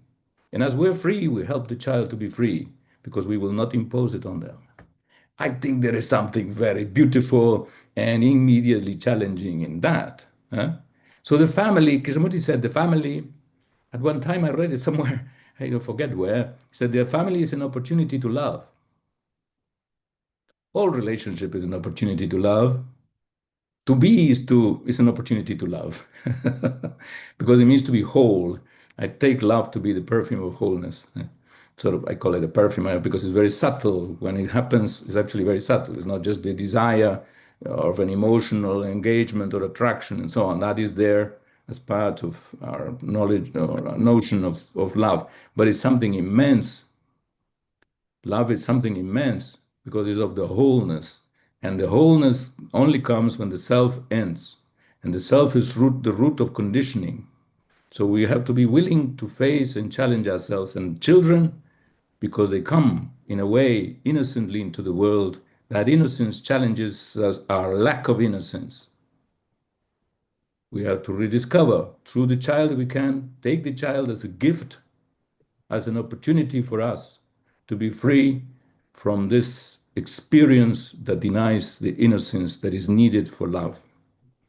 That is, I mean, I'm just talking a little bit and passionately about it. You know that the words are not the thing, that the actuality on a day-to-day is much more immediate. The challenge will be immediate. The child will do something and you will react. No. Well, that's exactly, to be quick to catch one's reaction, because those are the usual ones that do damage. And one may be gentle also and try to condition them gently. Careful with that too, of the gentle or the non-gentle. I'm only mentioning the non-gentle, but there are very gentle, persuasive ways of conditioning the child. Watch out what one's intentions are and how we're going about it, and whether that is wholesome, leads to this child's integrity, or undermines it. If it undermines it, check it immediately, question it immediately, and see about being free from it. That's our responsibility. That's the work of freedom. Yeah. Okay. Thank you. One more question. I'm going to combine two questions from Saumi. She says, what do you mean when you say a new humanity? What does that mean? And she's also asking the question about when there is structure and there's a need to answer to a parent or to report and to be accountable, how do we bring a balance in there? Quite. There's so many issues that need to be gone into. Okay, which shall I take before? Okay, maybe I take the second one first, because the human being always I don't know why you came last. Maybe you should come first. But anyway, the sense of how the reporting to the parents. Now, again, it's a question of whether the parents also understand. This is what is difficult about it. It depends on the difficulties of I think that within the Montessori environment, if that we're talking about, that is not too difficult because the parents already who put a child in a Montessori school more or less understand what it is about, that it is about the child and not about the expectations that are put on the child. If the parents come with their own expectations and of the normal system of grades and the rest, then they're misunderstanding the approach. Look, when I had my kids and we had to take them to school, they first went, this was in the Netherlands. We took them, they went first to the nearest school, it was a normal state school. And I noticed one time, it was my daughter who was the oldest, she was about 4 or 5. And I noticed one time, well, I went to pick her up, that at the end of the school, she was being bullied by an older girl in the playing grounds. And I said, no, I don't want my child to be bullied in school. Nobody was watching, nobody was supervising, and my little girl was just being cornered by this big girl. Now, I happen to know about myself what happened to me in school, how badly bullied I was, and what psychological damage that did to me. That really left a profound psychological trauma. Careful with trauma. That is a very important thing to bear in mind. There's deep hurts that condition us for life. Conditioning is not just an opinion or an idea. It's an actual feeling that gets entrenched inwardly and that becomes the nucleus of the self, of the personality, and then that governs our lives. In my case, what that did was to create a profound sense of self-pity as being a victim, victimhood. Careful. So I said no. I went home and I said to my wife, hey, no more in this school. Find another school. Let's find another school. We found a Montessori school. Was much more distance, and I said, I'll drive to the ends of the earth if I need to. So my child is not bullied. And there was no bullying. It was a smaller school. There you have it also important. Because if you're going to pay close attention to the kids, you need a smaller school. So you have to personal contact. Beautiful Montessori school with good teachers. Generally, there was also some personalities that had their own issues. You have to always count with that. But essentially, there was not that grading. There was nothing. When they have, look how the kids learn this and internalize it.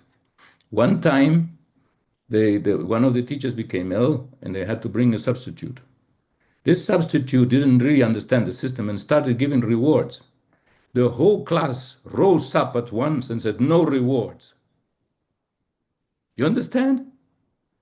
This is revolution. And that poor substitute was in a shock. That though the others had to explain, this is not how it works. They knew it. They didn't. That was destructive for them because they knew the beauty of learning without any learning you don't learn for a reward. You learn for the beauty of learning. And they were all at one, right? So in the reporting, there was the reporting. Sorry, I'm coming to it. Because I was also a parent having to go to the reporting meetings. They were quite nice, I thought. They did this and this thing, and this, that, and the other, generally. But they talk also generally about the qualities of the kids. That's what's beautiful. I'm very interested in my kids. Which parent is not? I want to see them develop properly. So, all right, they are different. They have their personalities and so on. And so we had a dialogue about it with the teachers. If there is that dialogue, I don't think there will be, and if there is understanding and real interest on the part of the parents, they are concerned with their kids and they understand what the Montessori system is attempting to do, which is a beautiful thing, to kids to develop in a holistic way, learning at their own pace, therefore developing their own qualities, right? Being therefore reassured in their own quality of perception, of understanding, of feeling. Boy, I am with that. I am for that. And I'm very grateful to these teachers for that because they did an excellent job. My kids were just the right kids also for this kind of school. They really had a great desire to learn And they did like that. And they were free. They felt free in that school. You see, one of the teachers, in one of those reportings, said to me, your son is very peculiar, because then came my son, and my son was also the same school. Your son is really quite an interesting guy. I said, what do you mean? He said, because he comes to school and he says, today I'm not working. So he said, okay, don't work, but don't bother the others. So he's around and he spends the whole day doing nothing, and he doesn't bother anybody. He comes the next day and says, today I'm working. And he takes the card and he goes. Now, that boy is one of the most intelligent people I know. He's giving me lectures like you wouldn't believe about the nature of reality and the understanding of the world, because he understood from very early on the authenticity of learning has nothing to do with grades, with accumulation even of knowledge, and so on. The intelligence is something independent of that. He can use that and he needs that for functional purposes, but it's a different dimension. So to keep that in mind is very important. If there is that communication with the teachers, and that's the emphasis, we are all right. I wouldn't fear at all the moment of talking to the parents. If that is also in your heart, if that's your feeling for the child, and the general awareness of the quality of learning and how they are developing as a human being, I think you have a ground, a doorway to communicate with the parents if they share your concern. And you can appeal to that anyway, because at heart they have it. So I do trust that won't be a problem, though it can be. Parents can make all the trouble you like. and we can also miss things out. So we have to take that into account. Now, the new human being,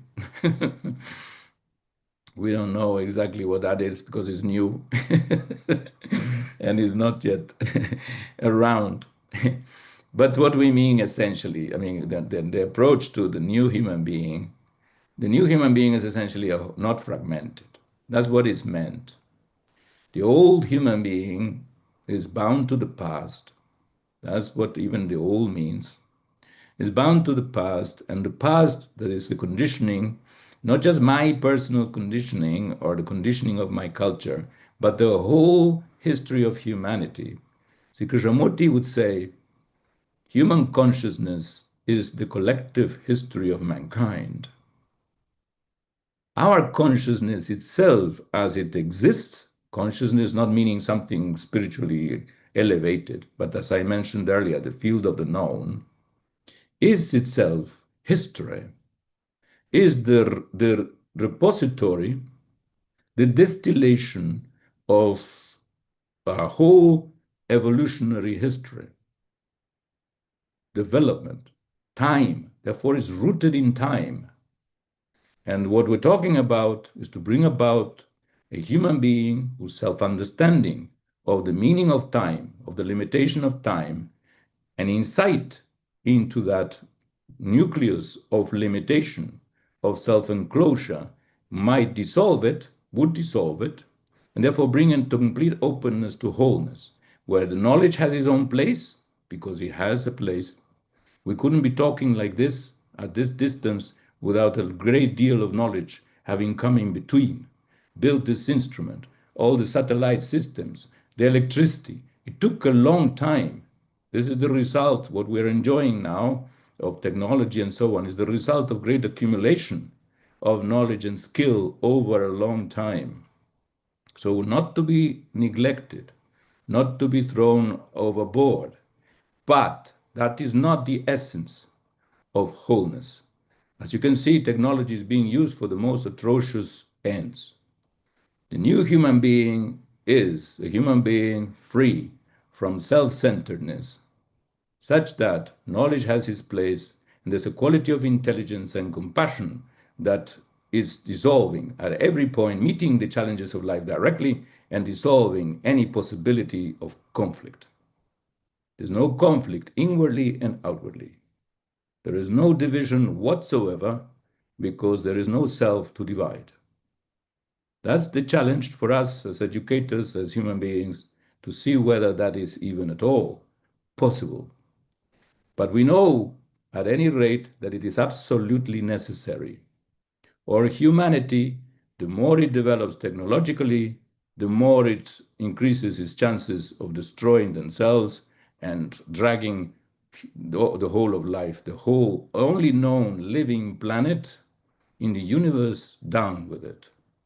This is a total responsibility. We can't avoid it. No matter how busy we may be with our immediate responsibilities and concerns, which are many and increasing in number, we have to take the space also to look and take a broader perspective. Our daily life also narrows us down. We have to rise up to universality of our own minds, of our own hearts, of our own consciousness. We are universal in nature, and we are responsible to the whole. But for that, we have to be whole ourselves.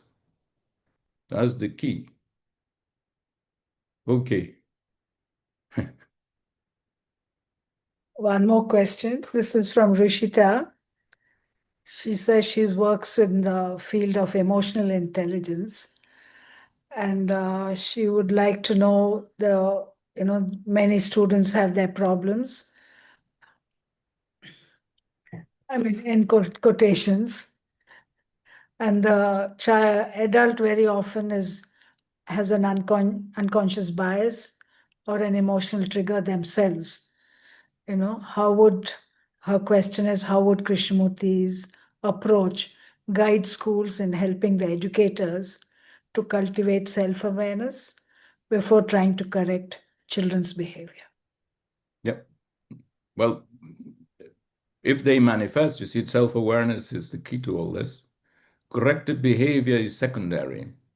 It may be necessary things persist at certain point just because things need to function, but that's not the primary issue. That's just functional. It's not really primary. Primary is to perceive, to be aware of these emotional biases. I was very happy that, you see, in our upbringing, emotions were completely neglected, in my upbringing anyway, in my generation. Our emotional education, our emotions did not figure anywhere in our education. They were not taken at all into account. This is like, how Krishnamurti said, you only develop your right arm and not your left arm, right? They have to go together. Right? So for Krishnamurti, that's very important. The emotional is actually perhaps in many ways more important even than the intellectual, because it controls it. Fear will prevent a child from doing things no matter how much brain they got. If they are angry, that will determine their actions, and their principles of behavior will go out the window. We have to understand these movements, and it's primary that we do, is foundational in terms of bringing about wholeness, right action, freedom in that regard, not conflict. So the heart is very important. Krishnamurti said things like, be aware of your feelings. That's easy to say. Everybody says the same phrase. Those are empty phrases by the end of the day. But the sense of, no, and we have to bring them into education. How do you feel? Not just about this, but about your home. Some kids have terrible home situations. Who talks to them about that? They come to school with a book and they have to learn about the kings and queens. Well, they're suffering. They're in pain.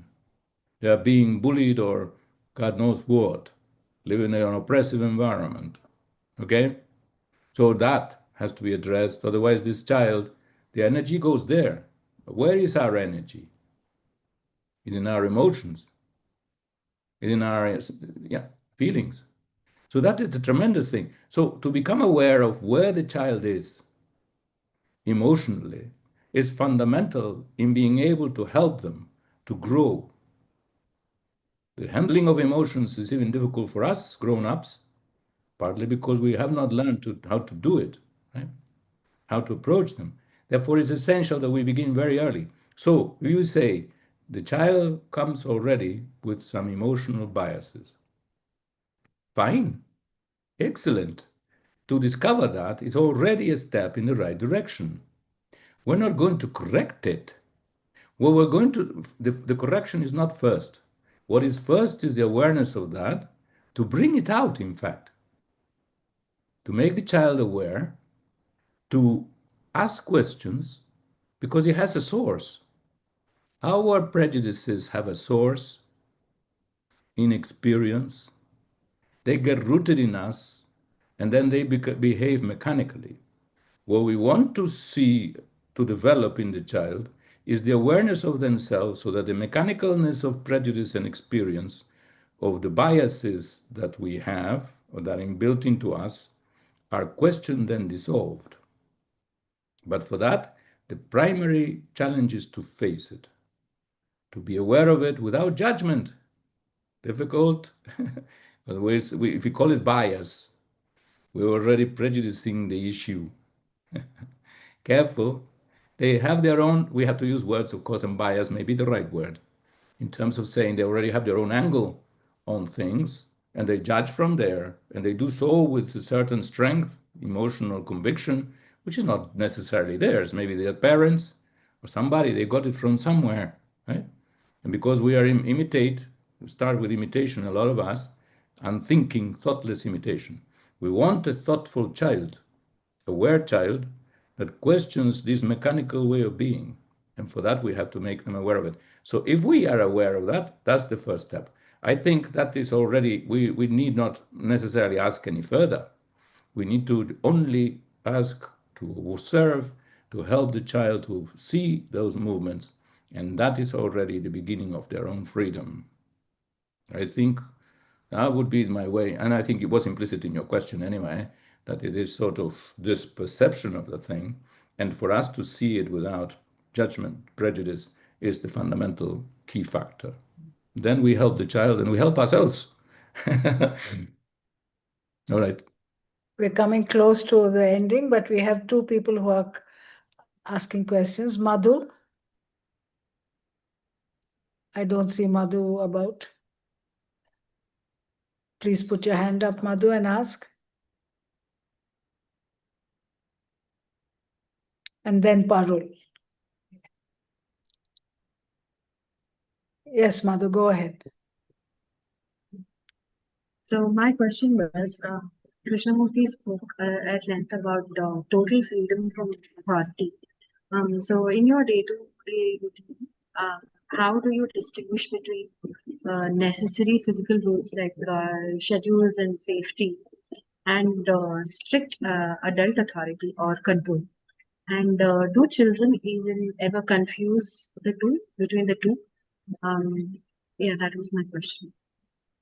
Could you state it again simply? The essence okay. of it? Because I wasn't hearing you properly. Okay, can you hear me now? Yes? Yeah. Okay, so I wanted to know if children ever distinguish the difference between necessary rules like schedules and safety in their day-to-day life and control by authority. How do we distinguish? How do we bring out a sense of schedule in their day-to-day life? And do children confuse if the adult is trying to bring such a structure Right. in their daily life? Got it. Thank you. Yes, that could be conceived that way. But I think kids are pretty good at understanding what is a proper schedule. I don't think they have much difficulty with that normally. They have to be introduced gently and so on. And they actually like that quality of order, you know. At this time we do this, and at that time they like regularity, kids, right? Like the story, if you read them a bedtime story, and you skip something one day, they know that this is being skipped. So they are very aware of the regularity, and they like the regularity because that gives them a sense of safety as well, right? So, but they also notice the arbitrariness of the teacher, the imposition of you don't do this because there they know the difference between what is order and what is not order. I think kids are very sensitive to that. I think the teachers are also aware of that fact. Perhaps there are some cases in which they protest or they think, well, what is this? I'd rather not go to classrooms.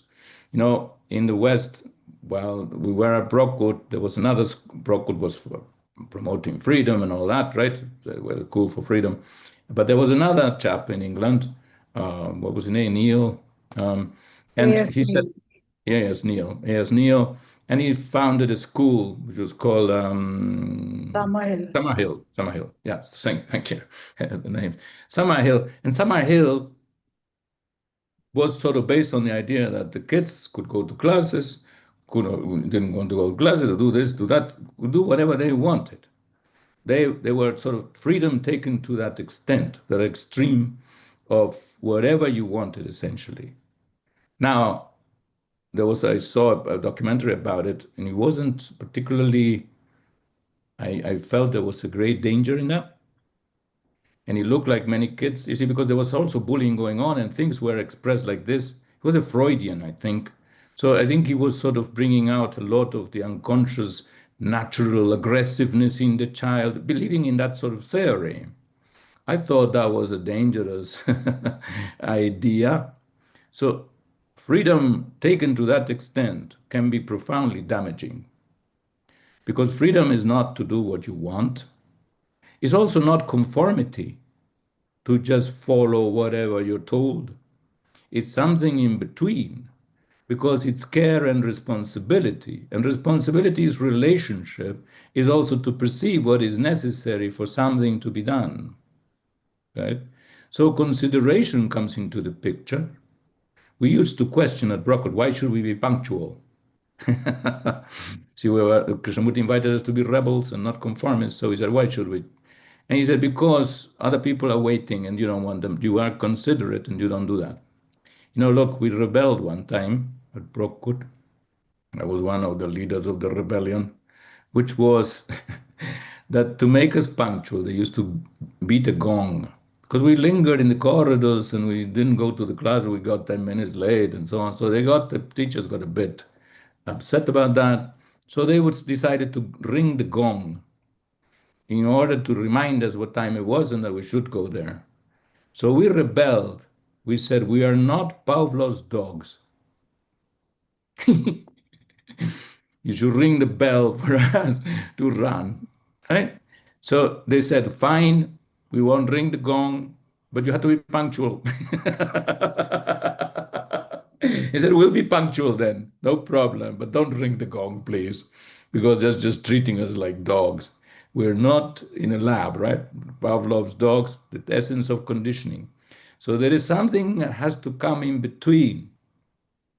Neither this total permissiveness, which society has encouraged in the name of freedom, that's not freedom, nor the conformist, which conformity and regulation and conditioning, which sells itself as the way of order. That's not order, because it's mechanical and this denies intelligence, and there's no order without intelligence. So we have to have a proper communication with each other, and I think the child understands. I think children understand so tremendously, but we have to communicate and with care, with sensitivity, and they are sensitive themselves. So my feeling is that contradiction, if it arises, might not be that difficult to resolve between the schedule versus arbitrary authority of the teachers. What you need to avoid is the arbitrary nature. The real thing that you have to question is the teachers, is whether they are being arbitrarily imposing their authority on the child. That will be the real danger. The schedule can be met, and the necessity of the schedule can be explained. The arbitrariness of the teacher is what would destroy that order, and the child will always know it. They will know when the teacher is not teaching them with care and, in fact, treating them with care and affection. That is the danger in all this. As Kate said, the real issue in education is not the child, it is the educator, because they're already conditioned and they're passing it on through their behavior and through their knowledge and their attitudes and the rest. Right? So what we have to do is educate ourselves. That's why I keep saying to myself and to others that Krishnamurti's teachings is one very good way, and I recommend it to everybody, especially those who want to be teachers, that they study his teachings, because it is an education for us as human beings, or can be.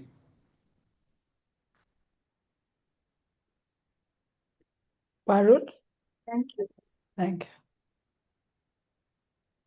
Parul, go ahead.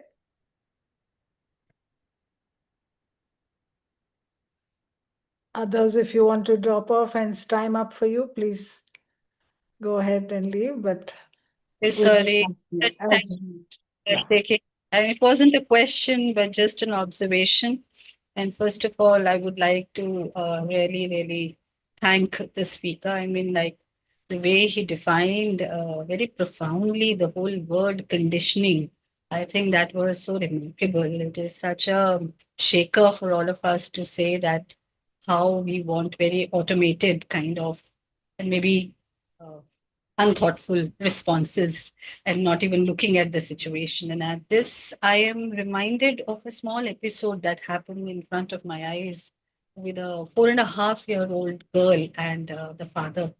The father was in real panic because suddenly he could not see the daughter amidst a big crowd. And we were all in the society itself, and they were all familiar people. Yet he was very anxious, likely, but the moment he looked at the daughter and he, found her, he had a whole speech to give her without even asking what had happened or not. But the little girl was so shocked looking at the father. I don't know what sense she made out of whatever he said. And the bystander, and he says, Beta, say sorry, which she didn't, which she really didn't say sorry. And she looked very intently, gazed at the father, and that was very offensive for the father. A few minutes later, when the father left, she asked me a very profound question I can never forget in my life. She says, what is it to be sorry? What is the meaning of the word sorry? And that really made me think, had his father heard this statement, he would have got even more offensive that she is questioning, she is not even feeling sorry. And if I look at it from the eyes of this child, she's just simply trying to understand what should I be sorry about and what is sorry exactly meaning. So some of these words, which are like so automated in our vocabulary, they're not the same for a child. They have to be given time and space to process it. And I think that's what you said in the entire talk in more than one ways. Are we helping them process? Are we helping them ask questions? Are we resonating with them? So it was very, very thoughtful. Thanks a lot to you. Thanks a lot. Thanks a lot. Thank you. Yeah. Thank you. No, thank you to all of you for your educational work. I mean, teaching is one of the most thankless professions, and we should all be very grateful, really, for true teachers who really take on. I mean, I'm very grateful to teachers some teachers who taught me, and those who really helped me to raise my kids properly. It's a great gift that we give to each other, and let's keep it that way.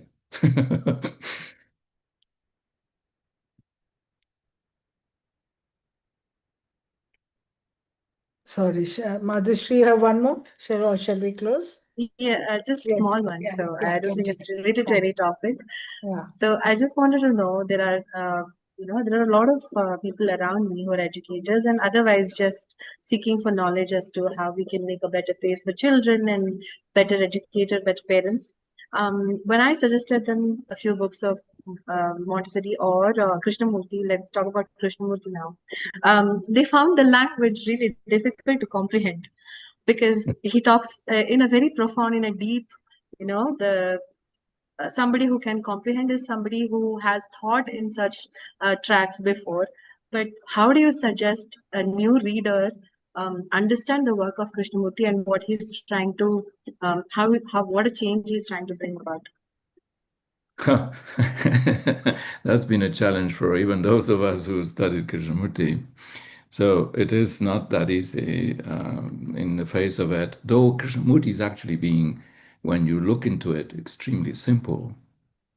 But is the language indeed, the language that he uses, his thing was he used to be questioned. One comment that was made often about Krishnamurti is that he started from something very concrete and then he made a leap to the infinite. And you couldn't follow. So, all right, that may be part of his way of expression. In terms of books of Krishnamurti to understand, he said there's no standard book yet. This is one pending task of the Krishnamurti so-called K world, of the foundations and their schools, even to come up with something that would sort of put Krishnamurti's teachings in a proper pedagogical context. Montessori, that work has been done. Steiner has been done, but Krishnamurti has not been done. Now, the hesitation, of course, there's also hesitation to do that, because then it runs the risk of becoming another system. And that is always a danger, because that invites, again, falling back on the mechanical instead of paying attention, being alive to the moment, to the relationship.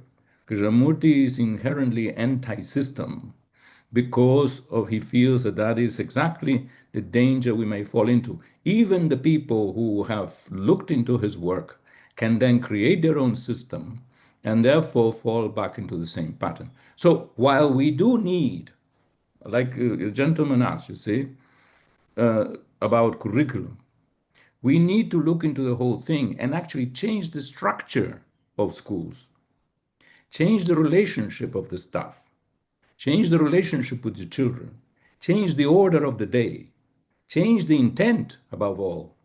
The intent has to be changed. So the whole thing requires a total overhaul, because humanity requires a total overhaul. And when you're talking freedom, you can't put people in a cage.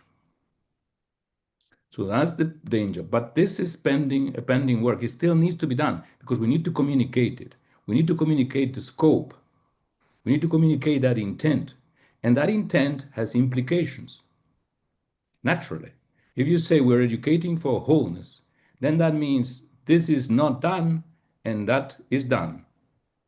But the way it's done is the key. The doing can't be mechanical. The doing comes from the seeing and the understanding. And that is the freedom. Otherwise, there's no freedom in education again. This is the beauty of this, and the difficulty, and why we're all invited to be creative human beings. Now, I have that pending as well, that task. That was one of my things. I tried to grasp what Krishnamurti education is about. Could I communicate it? Because I was a teacher at Brockwood, and even to try and tell myself what this was about was quite a task.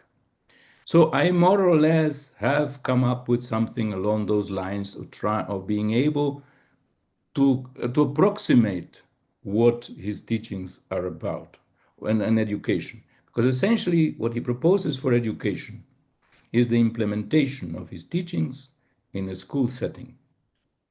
If you study case teachings, you're really learning about his educational approach, because it's just to put in a classroom. So if you understand his teachings generally, then you know what he's trying to do in his schools, because there are no differences between his teachings to the public and his talking to the teachers. The difference, of course, is there because there's a specific task, a specific endeavor, action, and context in which he has to talk. But the essence continues to be the same. Look, you pick up a book like Freedom from the Known, which is considered to be a primer, meaning, a basic introduction to his work. So freedom from the known. And there, basically, he traces the intent, goes to conditioning, looks into conditioning, the nature of fear, thought, and so on, and ends up with meditation and the sacred. He has a whole scope of going through the human condition to understand it so deeply that we are free from it, and we come upon something that is whole and, for him, sacred. That's what he's trying to do in education. That will be just the essence of the intent and the scope of the issues that he's trying to deal with. I will read also the letters to the schools, that one. He's not. That the problem is that he's not systematic. I'm not sure it's a problem, because the truth is the truth. What's the problem with the truth? If it is organized, you see, he didn't believe in organizing truth because truth is from moment to moment. You know, he used to tell this joke. He invented a joke. You know, when he first solved the order of the star and said, truth is a pathless land, right? So look at it. If we are, you see, he said, the teacher's function is not just to convey information. He has to do that. Or, you know, teach manners, if you like, which you also have to do, right? Be kind, and so on. But is to point to truth. Not his truth or anybody's truth, but to be a pointer of truth. But truth is a pathless land. Truth is, therefore, in the perception of the immediacy of what is. What method is there going to be for that? None. That's why he denies method, because it's that immediacy of perception and living where truth is to be found. But he made this joke, you see, he said that at part of that same speech, nobody picked up on this, but it's part of that same speech, because people wanted him to organize, you see, as part of the Order of the Star and the Theosophical Society was all to be organized and transmitted through some organizations of theirs. I won't go into all that. That is in the history, you can look it up. But essentially, they wanted to organize it, and he felt, no, truth being limitless, unapproachable by any path whatsoever, cannot be organized. So he tells this joke. The devil and his friend are walking along the street behind this fellow who's walking ahead of them. This gentleman stops suddenly, picks up something from the ground and holds it in his hand. And as he looks at it, his face is illumined. It's radiant with a beauty that he has never had before. And then he takes the thing and puts it in his pocket and walks on. The friend says to the devil, what happened to him? What did he pick up that his face was so transformed? And the devil said, he picked up a piece of truth. So the friend says to the devil, that must be bad news for you. And the devil said, not at all. Now I'm going to help him organize it. That's why he was always talking critically of organized religion, of organizing truth, because truth is free. Truth is the freedom of immediate perception and learning, which is at the core of education. But still, and that's not to dismiss your question. See, it sounds like we will refuse to organize this. No, it still has to be communicated in a sense of order that is transmittable within the context of education. That's why Krishnamurti is not very well known worldwide as an educator, because essentially this kind of exercise in translating his work into normal pedagogical language has not really been done. But I tell you, it can be done. The little investigation I've done so far shows that there is an order. He himself, at the end of his life, was asking the teachers at the schools, what is Krishnamurti education about? And they didn't know how to answer. Of course, they didn't even want to answer because the teacher was there. So he answered it in many ways. So that is there, it's a pending work, but it can be done. Now, to begin, at the moment, that work does not exist yet, is in progress. And but read just his teachings, read something like education, education and the significance of life. It's just his manifesto on education, but actually to understand what his intent is overall, because self-knowledge is at the core, is to study his teachings. And then you'll see what he's doing in education. So read Freedom from the Known, for example. That will be helpful, I think. And see about getting past the language. Yeah. Okay, no, not at all. Please put your comments on the chat if you want to. Yeah. Thank you all so much for being here. And there are many on YouTube also, about 100 there and 100 here. So thank you, Javier, for being with us and being so wonderfully explicit in a way about JK's talks and his thoughts and ideas, because it's very difficult to put them in words and intellectually make them understandable in a way that it's open to all. I think it's a path of discovery for all of us, and I hope we all continue to be on that path. Yeah. All right. Yeah. Yeah. Let's be on that path. Yeah. Up to the path is learned. Yeah. Yeah. All right. No, thanks a lot to all of you, and all the very best. So, yeah.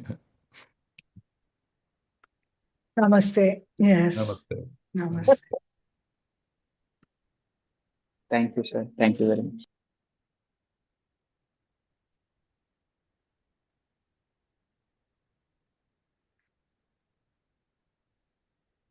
My babu, I love you, baby. Such a little baby you sounded like when I hear you so far. We can hear you, Shraddha. Thank you, sir. Shraddha, You're oh, not I'm on so mute. sorry. I'm so sorry. Acha ma'am, is there a possibility of getting a gist of what he has spoken so far? Is there a possibility of getting a copy of what he has spoken? Whose voice is that? I'm I Brinda can here. hear Shraddha's voice, but Brinda. in the 100 or whatever left. Yeah. Brinda? Yes. Yes. Yeah, we'll put something together. Okay. Yeah. Thank you so much. Yeah. That is very, very informative. Yeah. Thank you. Thank you.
Message for social media, no?